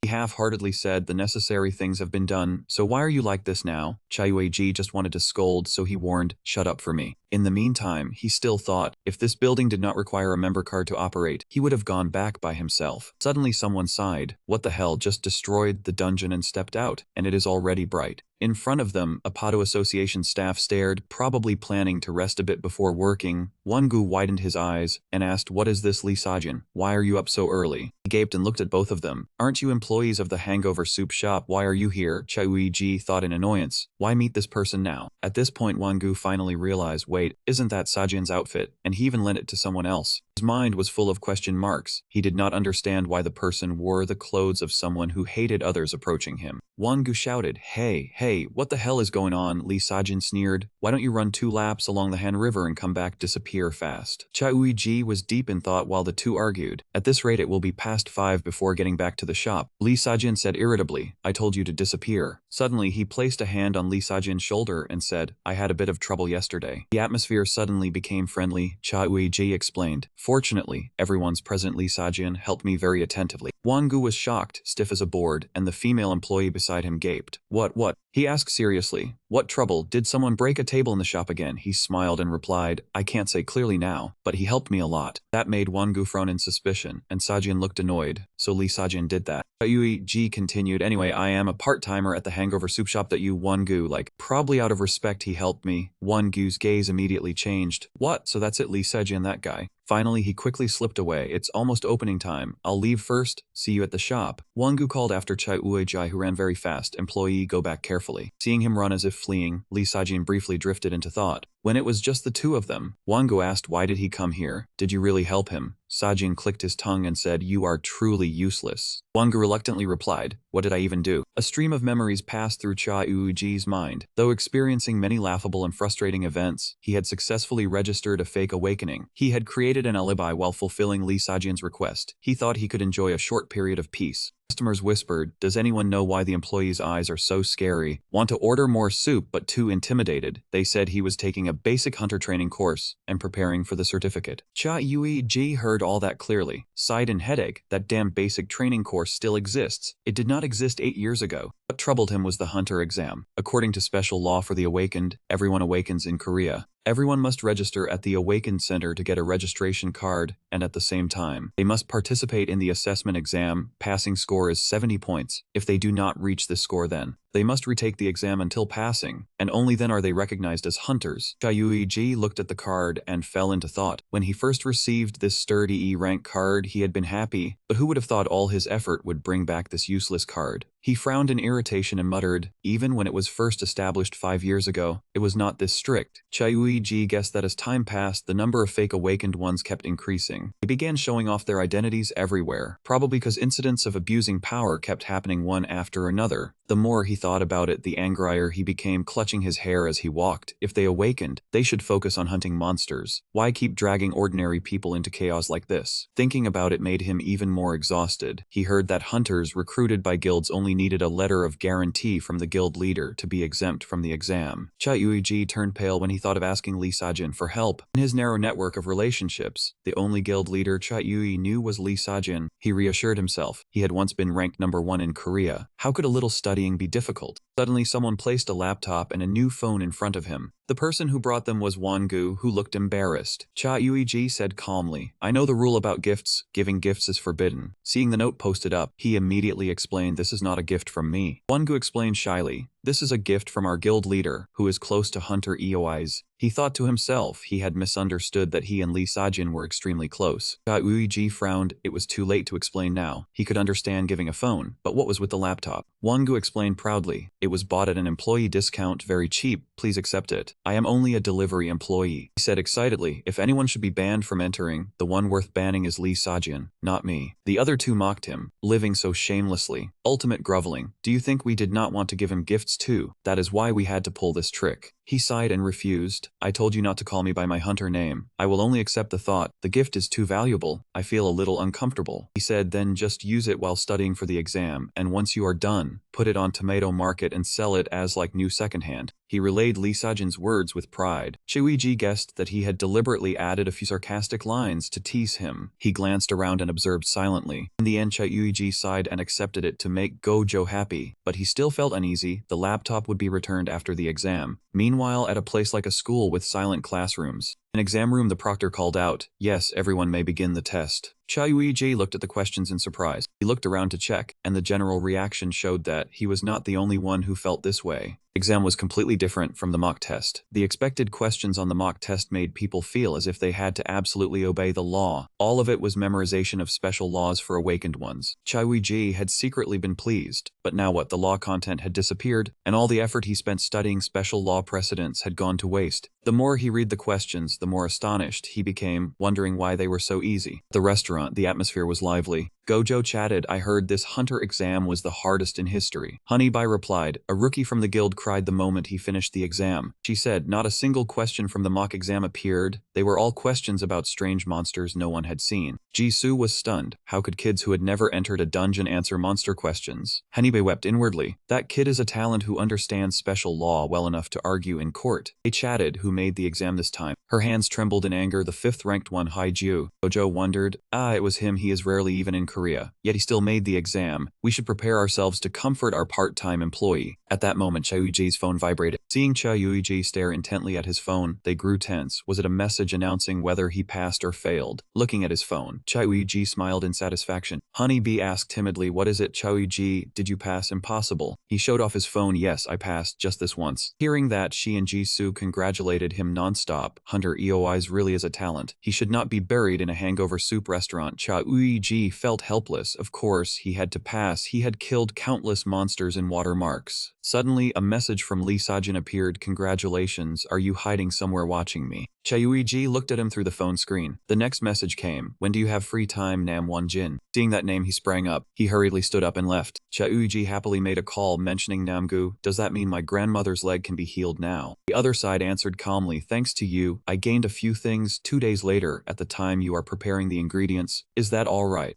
I have to report it to my grandmother, but it should be fine if possible. Please come straight to the Seoul Guild. The conversation ended, but the other party did not hang up. Is there something else? The conversation fell into silence. Chai Wei-ji spoke up. Do you have anything else to say? Lee Sejin replied coldly, no, see you then. Looking at the phone in frustration, heavens. So petty. Hello, Grandma. 2 days from now at 2 in the afternoon, will you be able to? At the Seoul World Guild building. The receptionist greeted politely. Welcome, Guild Leader Lee Sajin of the Dato Guild. Guild Leader Nam Won-jin is waiting. Lee Sajin asked, where is he? He is in the central library. Ha-yoon also looked around with visible interest. Lee Sajin calmly swiped his card. A voice confirmed access. The identities of Lee Sang-yong and his 3 companions verified. Welcome to the Siu-Wan Association. The door slowly opened. Inside was a vast library filled with countless books. The receptionist went first, followed by Lee Sajin. Ha-yoon looked around with interest while Chai Wei-ji guided attentively. Won-jin looked at Lee Sajin and said, you arrived earlier than I expected, Won-jin. He greeted politely, nice to meet you all. Are you the patient Choi Bil's son today and guardian Chai Wei-ji? Chai Wei-ji responded politely, yes, that's correct. Do you want to conduct the examination first? I will lead everyone to the clinic. Won-jin suggested, seeing Ha-yoon's interest. Let Ha-yoon come along too, but she would prefer touring the library than the clinic. That's true. He cheerfully concluded. Then let Ha-yoon explore the library. I will guide the patient and guardian only. The patient will be assisted by association members. Oh, I can manage myself, said Chao Yu-ji's grandmother. You, Lee Sejin asked Chao Yu-ji. John replied, I probably don't need to follow, that's right. Chao Yu-ji leaned in and whispered, could you watch Ha-yoon for a moment for me? He retorted, you want me to be a babysitter now? Chao Yu-ji pleaded. Come on, I don't really want to ask you this. I'm afraid if I take her to the exam, Ha-yoon might get lost. You just need to stay nearby and ensure she doesn't stray. I'm only asking you for that. Lee Sajin was silent, then nodded. Chao Yu-ji thanked him happily. Thank you, I'm off now. Chao Yu-ji quickly ran off, reassured. Now it was just Lee Sajin and Ha-yoon. He called Kid. The girl ignored him, continuing to select books. Lee Sajin called out her full name. Ha-yoon. Why? Ha-yoon replied. He looked straight at her. I think you should read more educational stories, I know. Ha-yoon realized, but aren't you the one who did that on TV before? Can you do it once more for me? The request made Lisa Jing grimace, muttering, damn, I said it's just to prevent her from getting lost. Scene change after a series of checks. Won-jin gently thanked everyone. Won-jin asked anxiously, thank you, doctor. How is her condition? Just after viewing the X-ray, he slowly replied. The results confirm she has rheumatoid arthritis. Won-jin continued, although symptoms appeared first in the hands, without timely treatment, the disease has spread to the knees. This illness is not part of the system, develops over time, so my ability cannot cure it. Seeing the heavy atmosphere, he gently reassured everyone, don't worry too much. Combining medication and health management will reduce symptoms significantly. Ganjin's calm voice echoed, for now, instead of complete cure, reduce pain and control the disease for normal life. Hearing that, he felt relieved. Thank you very much, doctor. What a relief, he sighed. Though not terminal, regular management is still required like diabetes. Won-jin looked toward the door. Please the patient proceed to the physical therapy room. I'll see you again shortly. The guide said, this way please. Chai Wei cheerfully, Grandma, see you later. After the grandmother left, he bowed slightly, apologetically. My ability only treats injuries by system rules. Sorry for not curing completely. He waved hurriedly. It's fine. I'm grateful the doctor examined her. After a brief pause, Chai Wei-ji asked, which hospital should we go for follow-up? I cannot bring her here forever, right? Won-jin took a pen and wrote a few lines. My schedule changes make frequent visits difficult instead. He handed the paper to him. I will contact Seoul Central University Hospital in advance. From now on, bring her there. Chai Wei-ji happily took the paper. Thank you very much, doctor. Won-jin added, furthermore, you don't need to pay for examination or medicine. Siu-Wan Association covers all. He was surprised. Why is that? He leisurely put the pen in his shirt pocket. Doctor's work done. Now I ask you as a hunter. Won-jin introduced. My name is Nam Won-jin, rank 7 Korea, currently president of Siu-Wan Association and owner of this library. But the next sentence left Chai Wei-ji stunned. You Chai Wei-ji are Lee Sejin's supporter, right? Suddenly Won-jin stood. You don't need to answer. Your presence is the answer. He asked in surprise, how is my being here the answer? He explained calmly, Lee Sejin has never brought anyone else. You are the first to enter here through his introduction. Won-jin snapped his fingers, and immediately the surrounding space changed strangely. Do you want to take a little tour? Chao Yu-ji thought in astonishment. This is Nam Won-jin's ability, he expressed. Since the rift occurred, I have been greatly concerned about this disrupted world. Won-jin's calm voice resonated through the quiet space. Questions like, what is the system? What is the trail all about? Where did those monsters come from? He paused, his gaze deep. Those are questions everyone is curious about, including Chai Wei-ji and Korea. No one has clear answers. Spiritual power in Won-jin's hand flared. Pale blue light reflected on his calm face. To find the answer, I collect countless pieces of knowledge everywhere, while maintaining good relations with Lee Se-do. Won-jin stood still, eyes briefly sad. Recently Lee Se-jin transferred a huge amount of mana to me, saying it was found by the supporter. Do you know the name of that mana? He hesitated, honestly replied, I only heard it is mana. He nodded slightly. That mana is Pro 2009, Wonjin explained. It is the 9th mana created by the Prometheus organization to collect experimental subjects. In Greek mythology, Prometheus was punished for giving fire and knowledge to humans. He spoke solemnly. The organization calls itself a prophet, claiming to see the future in dreams, and to prevent the coming apocalypse, human strength must be nurtured. Hearing that, Chayuiji thought, like the story in the fragment Yun once showed. Just then, Wonjin looked at him. Seems you are also quite interested in this topic. His gaze fixed on Chayuiji. Let me tell you another story. Wonjin said firmly. Li Sajian was once a subject of Prometheus. His pupils contracted in shock. Li Sajian, what do you mean? He continued in a low voice. What I'm about to say has never been disclosed. Wonjin continued. Right after Jin's death was announced, when the country was in chaos, the government was almost powerless. He recounted the chaotic times when the greatest combat power was lost. Li Sajian was found at a research institute. Suddenly, Wonjin corrected himself. Actually, it was what used to be a research institute. Amid the ruins, where everything had melted from the poison, he sat motionless in an oversized patient outfit. He said, no one could approach him carelessly because even a small mistake could be dangerous due to the poison. Wonjin's voice resonated evenly. Even Zhang Bin with full protective gear had difficulty approaching, and even when close, Zhang Bin was poisoned and had to take antidotes to survive. Chayuiji thought, clues that seemed scattered were now starting to fit together. A Prometheus specializing in artificial awakening, a Li Sajian found at their own research institute, and now Li Sajian pursuing them. After a moment of silence, he asked, you mean Li Sajian was their first successful subject? He shook his head. No one knows for sure. Wonjin hypothesized that he awakened due to experiments or because the system heard a fervent prayer. Personally, I lean toward the second hypothesis. He gazed into the distance. At that time, research was limited. They often used people with slight abnormalities for experiments. Wonjin pointed out, for example, someone once caught in a rift. He continued, or someone with wounds from monster attacks. Images from the past appeared in Ganjin's mind. The young man with a bloodied face, pale lips trembling in plea. He affirmed they targeted people with traits related to rifts. At that time, Korea was almost without government. Capturing subjects was not difficult, and Jin's memory recalled a man lying motionless at the bottom of a deep pit, hoarse in desperate plea. Chayuiji pressed his lips together. A thought flashed. That child was probably like Li Sajian. He wondered, but why tell me this? His assistant doesn't always hear these things. Maintaining a calm demeanor, Chayuiji silently raised his guard. He didn't tell Li Sajian, only me. What's the purpose? Hearing this, he seemed surprised, apparently not expecting such a reaction. After a brief silence, Wonjin laughed. Your reaction is natural. Otherwise, I would have been embarrassed. Chayuiji didn't understand, only stared at Wonjin blankly. He shrugged. Think of it as a kind of chain, making him even more confused. That's what he meant. That moment, a man approached, cautiously asking, I came to report that the patient's treatment is complete, right? Wonjin immediately withdrew the illusion. Then we'll end the stroll here. I'll take you back to your family. He suddenly remembered. Do you know anyone named Yi Sung? He froze, inwardly grumbling, I just want to punch that guy straight in the head. Seeing the formal text on the card Wonjin handed, Chayuiji paused. Artisan exhibition. He understood the card's meaning. Yi Sung's equipment auction is called the Artisan Exhibition, held in Songdo in a few days, invitation only. Just thinking about it made Chayuiji's head ache. How expensive is this ticket? His gaze puzzled. Why are you giving me this? He smiled gently, hard to refuse. This is a thank you gift for risking yourself to retrieve Pro 2009. Chayuiji smiled bitterly. Money can't buy this. How to explain? At the same time, in majestic mountains, where only wind and birds sing, a young man panted heavily, shattering the calm atmosphere. Two middle-aged women walking nearby looked back. One whispered, should we call the police about that boy? The other waved it off. Let him be. Probably filming something. At the foot of the mountain, Yi Sung cheered joyfully, finally escaped. The bodyguard calmly touched the radio. Team leader, Yi Sung just finished descending the mountain. He jumped like a child. Oh my god. At this time, Zhang Bin stood on the balcony, understanding the hunter industry. Numbers rising, demand high, equipment increasingly rare. Even clearing rifts in F-rank dungeons, with rare S-rank equipment, if supplied regularly, even slowly, its existence elevates the nation. Moreover, every 2 years, Hong Yi Sung organizes the Artisan Exhibition Equipment Auction.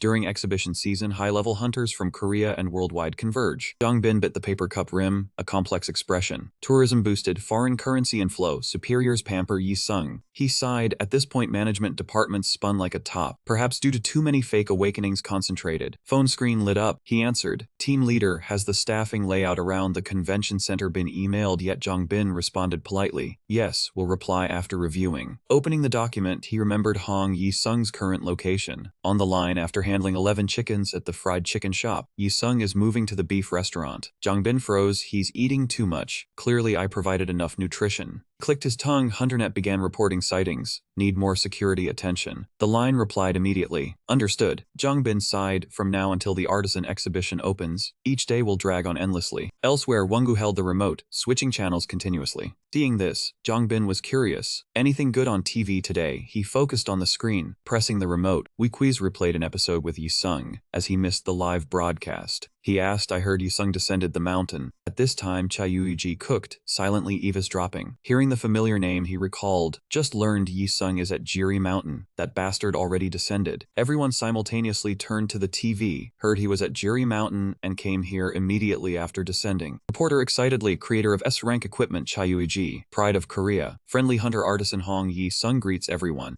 Seeing a fuller face than before, Wongu admired. Seems he's been well nourished. Chaiwuji silently agreed. Reporter continued praise. He always creates amazing equipment. Yi-sung keeps it secret. Releases at the auction for suspense. He hasn't given up, can't reveal a little. Everyone in the room leaned toward the screen, admiring, eager, truly wanting to attend the auction. He refused firmly, impossible. Jisoo sighed. Wanton must have a black ticket. Gyumin asked the current market price. She pouted. Rumor says billion-dollar transactions. Tickets sold out. No one has any. Jisoo lamented. Not sure when I'll get to the auction. While everyone discussed, Chaiwuji quietly returned to his room, took out 2 gifted tickets. His eyes fixed on the 2 black tickets in hand, silently groaning. 2 tickets every hunter desires. 1 Jin gave, a disaster. He recalled then, although he refused, saying no need, I'm low level, no money, doesn't matter. Nam 1 Jin still shoved 2 tickets into his hand. Just sell to other hunters, they'll go crazy not finding a ticket. Recalling that scene, he could only click his tongue. While he was still dazed, he had been swept along by that bastard's silver tongue and ended up accepting it. Thoughts kept surfacing in his mind, based on the painful lesson from the previous tomato market incident. A pine caterpillar should still live by eating pine needles. Thinking that, he seriously considered how to deal with the 2 tickets in his hand. If a pine caterpillar like him wanted to handle them, what should he do?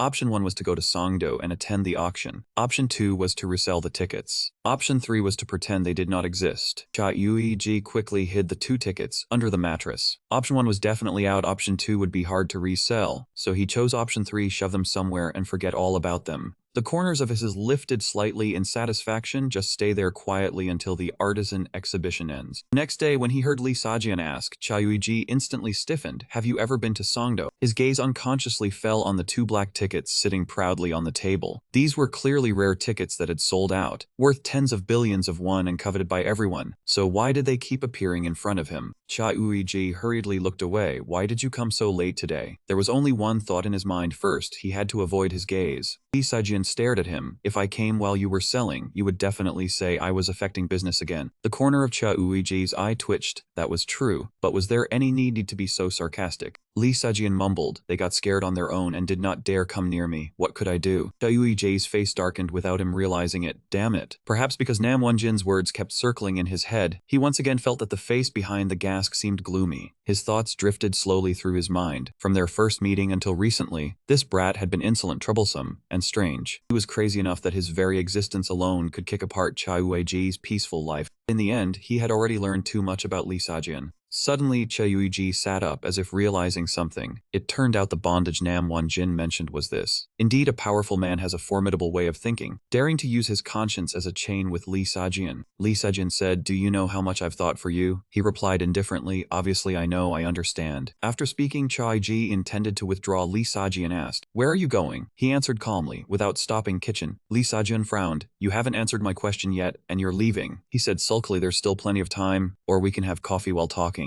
Do you want coffee? Lee Sejin shrugged, not sure. Chayuiji frowned. What's with this vague answer? He sighed helplessly. Sit and wait a moment. Soon Chayuiji placed a steaming hot cup before him. This is a cereal powder mixed with honey, conquering even the pickiest students. Lee Sajin stared at the cup, asked doubtfully, what is this? He replied calmly, cereal powder. Lee Sajin frowned. What about coffee? Chayuiji mocked. If you can't sleep, what's the point of coffee? Drink cereal. Last time I saw you didn't sleep much either. He was annoyed. The insomnia issue is just like yours. He reached for the cup. That's why I'm drinking water here. Lee Sajin reached to touch the mask. Immediately he gently took it off. Taking a sip of cereal, Lee Sajian asked, putting that aside, have you ever been to Songdo? Chayuiji slightly hesitated, a flicker of emotion in his eyes, then quickly turned away. Not yet. He thought even when he was Chayuiji, he probably hadn't gone. Hearing that, his eyes lit up. Great, take this opportunity to try it out. He was surprised. Going to Songdo? Why? Lee Sajian explained, it's very lively there these days. Chayuiji pretended indifference. The artisan exhibition, right? He nodded yes. That he frowned. But why Why should I go? Lee Saijin replied without hesitation. For a date. The cup. Cha Uiji's hand was immediately crushed. Veins on his forehead twitched, face uncomfortable. Damn, did you burn the cereal I was drinking? He said, I'm offering a date worth tens of billions. He waved it off. I don't have time, still have business to handle. Lee Sajian leaned in, continued to emphasize, you just need to take her to the hospital and take a day off. Just go on the day of the artisan exhibition. Cha Uiji looked at him with a tired gaze. He replied as expected, shrugging, if she's sick, what can I do? He was slightly displeased. Using her as an excuse is a bit much. Before finishing the sentence, Lee Sajian's mind pictured Gojo smiling. I'm fine. He proposed, if you feel it's not okay, I'll have Gojo take her to the doctor that day. Cha Uiji was speechless. You're awake. He tried to find an excuse to avoid. How could a low-level hunter like me attend an artisan exhibition? If asked for a ticket, what would you do? Hearing that, Lee Sajin reached into a spatial crack. That's no problem either. After searching for a while, he pulled out an item and placed it firmly on the table. Just use this. Lee Sajian smiled, pushed the item forward, wear this and introduce yourself as a secretary of the Pado Association. His lips curled with delight, matching item with Lee Sajian. Looking at the item before him, Cha Uji was embarrassed. You want me to wear this? Lee Sajian nodded firmly. Secretaries wear this on field work. Not surprising, he thought. The two wearing masks together would stand out. I even find it odd. Cha Uji glared at him. Should I insult this guy straight to chase him away? Unfortunately, Lee Sajian didn't notice the tension forming. Can I ask a question? He snapped. Go. He casually handed the cereal cup to Cha Uiji. When at Siu-Wan Association, what did that dog Nam Jin say to you? Why are you being nice to me today? I'm not the type to give gifts. In that moment, one thought entered his mind. This crazy guy is perceptive. At that moment, the system's sound rang. Poker milling attribute B activated. Cha Uiji's expression was cold, emotionless, but under the calm mask, thoughts spun continuously. Maybe he knows everything and asked. Nam Jin said it's a collaboration between him and that kid. Maybe he hinted something. That thought was immediately dismissed. No, Wan Jin is born to be a scholar, identity not confirmed, so wouldn't reveal private talks. Eliminating that possibility, Cha Uiji concluded otherwise, so this guy is cautious just because I appeared slightly soft. Animal-like senses. He quickly took a sip of water to hide emotion. Remembered, previously said not to trust humans, so he was right. Thinking that, Cha Uiji remained calm, nothing special. I just made cereal powder. Hearing that, Lee Sajin looked at him suspiciously. Recently just meeting Nam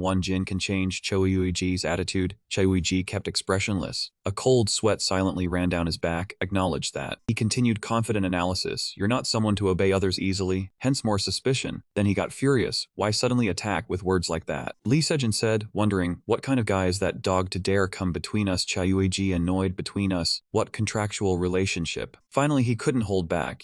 I was being nice and you act foolish. Making a cup of cereal and calling it being nice is ridiculous. Cha Uiji explained, I'm grateful you took her to the hospital with Haiyun's husband, yet you still doubt. The hospital matter was a condition of the agreement you proposed. As for that girl, he unconsciously scratched his cheek, uneasy, trying to find a reasonable excuse. I'm also grateful that when dragged into the crack, you saved me. That was also thanks to the agreement. But without you, the shop might have burned down. Cha Uiji's voice rose. Or I might have been wanted for stealing in an ambulance. Who knows? Thinking back, when I was Cha Uiji, no one had helped. Someone else's fault. Eyes wide. Did you intend to steal the ambulance just for this shop? Cha Uiji's silence made him more certain. Lee Xian laughed. He mocked. No wonder you asked that day if I had a license. Truly crazy. His eyes cold, scolding inside.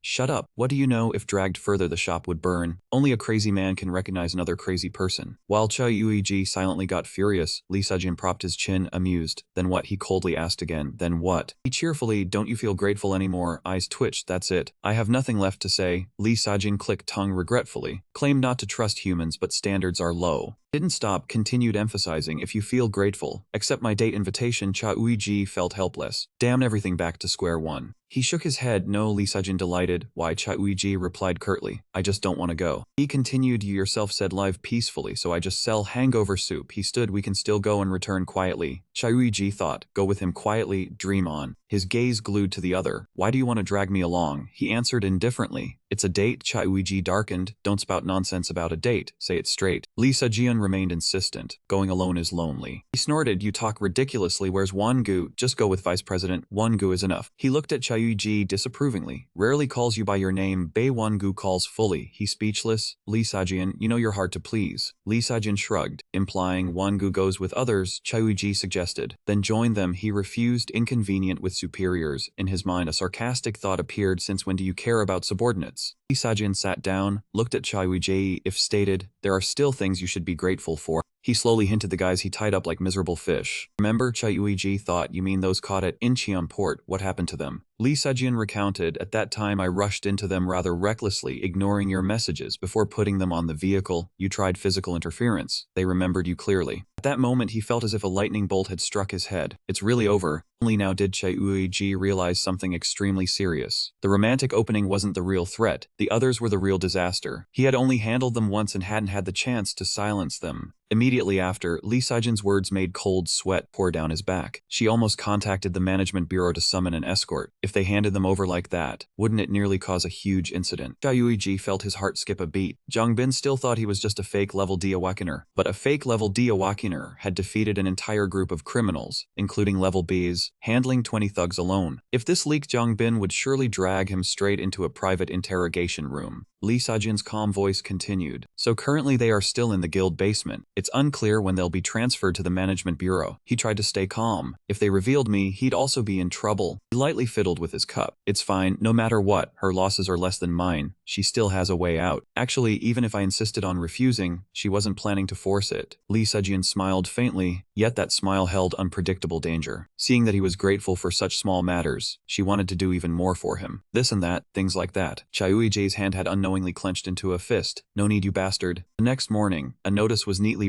posted on the front glass of the shop. The shop would be closed on the day of the artisan exhibition. Reason: taking her to the hospital. Wishing her always good health. He reluctantly changed clothes, yet the outfit fit so perfectly that the more Chai Uiji thought, the more baffling it became. How did he know the exact size of my clothes? Suddenly his eyes met Lee Sajin's face full of judgment. Chai Uiji glared at him as if to ask what he was looking at. He complimented me, saying my tie was tied well. I thought you couldn't tie it. His eyelid twitched slightly. Are you trying to provoke me? Lee Sajin immediately feigned innocence. Not at all, I just intended to help if you couldn't tie it. Then Chai Uiji immediately put on his mask. Early in the morning, and you start talking nonsense again. At that moment he quickly grabbed Chai Uiji's tie, closing the distance between them in an instant. Lee Sajin gently instructed beforehand. When you arrive, remember to lower your voice as much as possible. Just let me hear it. He teased further. From now on, you are secretary member of the Pado Guild. Remember to use honorifics with me, okay? Chai Yuiji silently cursed this brat. You deliberately invited me along for this, right? He gritted his teeth and asked reluctantly. So how should I address you, Guild President? Lee Sajian answered seriously. Guild President Lee Sajian. Chai Yuiji furlong. He patiently explained. There are many guild presidents attending. If others hear, they'd think you called them. After a few seconds of thought, he reluctantly conceded. Alright, but it's too long, I'll just call you Guild President. Lee Sajian nodded. Fine, hold on to my hand. After speaking, he quickly tore the paper he was holding. Soon the two were standing in front of the exhibition venue. In front of the building, a giant banner stretched across the main hall, so prominent it was hard to miss. The return after 2 years, the artisan exhibition of the eccentric Hong Yi-sung. Two security guards standing watch, looking tired, suddenly showed clear astonishment. One guard gaped at the two approaching with covered faces. So early in the morning, why? Lee Sajian and Chao Ujai showed their badges. The two of them. Respectful guard checked the invitation. The tickets have been confirmed. Guild President of Pado, Mr. Lee Sajian, and the one standing beside him is. Lee Sajian answered sternly, startling the other slightly. Secretary, move aside quickly. What are you still standing there for? Guard immediately bowed to both. Yes, please come in. Observing this, Chai Weiji silently judged. Is this the taste of power? The feeling of being prioritized is truly intimidating. He lightly poked Lee Sajian's back. Chai Weiji spoke politely. Guild President, may I use the restroom briefly? He tilted his head and asked. Already arriving and you plan to leave me alone? Chai Weiji made an excuse. Because I have to use honorifics all day. I need to prepare my mindset a bit. Lee Sajin glanced at him, playing along. This new secretary doesn't look like someone who prepares carefully. He rebutted irritably. If I don't prepare mentally, I might curse. Do you think that's okay? With no other choice, he stayed silent as Chai Yuiji left. In the restroom, he removed his mask and sighed. Chai Yuiji, fiddling with the mask, thought. The limited vision is uncomfortable. How can Lee Sajian wear this all day? At this moment, his mind was filled only with personal information of famous hunters. He had just concentrated on memorizing. Therefore, arriving not long ago, he already felt exhausted. His mood more sensitive due to the gas mask. Really troublesome. Can I do this well? Chai Yuiji quickly opened the storage, searching for something. Moreover, leaving it in the shop made him uneasy, so he brought it along. He calmly rummaged through the storage as if resting. Recently, after situations exceeding his handling ability, he realized only when holding it in his hands did he feel at ease. Finally, Chayuji sighed and decided. Anyway, Lee Sejin wasn't here, might as well take the opportunity to gather some information.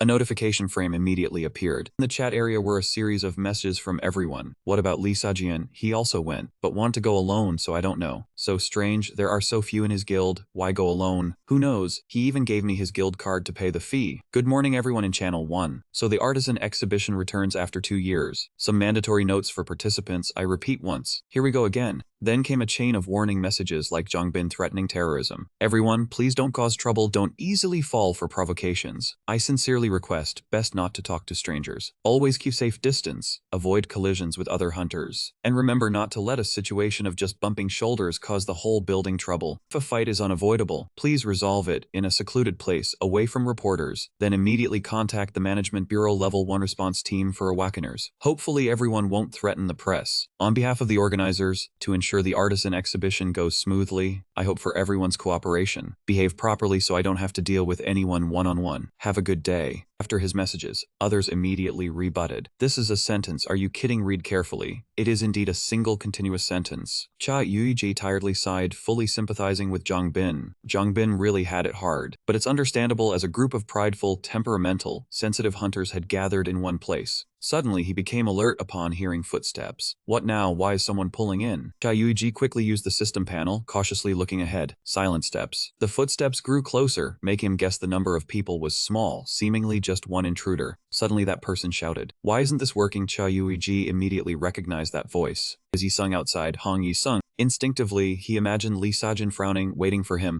If I don't return quickly, Lee Sajin will make a fuss. Need to handle it fast, then see what that guy is doing? He cursed irritably. Damn it. This caused the guard outside to ask loudly. Mr. Yi-sung, are you alright? Not hearing his reply, the guard reassured himself. Probably not handling things well, let's just wait. Chai Uiji listened and became even more puzzled. What the hell is he doing? Then the device in Yi-sung's hand beeped. Alright. He impatiently tried the device again. Too noisy, what's wrong? Malfunctioning. Hearing the sound repeatedly, Chai Uiji panicked slightly. Not about to explode. Right, the guard outside also called in worriedly. Mr. Yi-sung, are you okay? Yi-sung opened the door, informing the guard outside. I'm fine. Probably just accidentally touched something. Handling a few matters. Last time, weren't there a few lunatics mixing other hunters' tickets and selling them? When he heard the other talk about the device's function, he involuntarily grew anxious. This was a detector for unregistered tickets, built by him to filter that crowd, and now it was beeping. Unsure if anyone outside held an unregistered ticket. If the ticket displayed blue letters, it meant everyone had finished registering.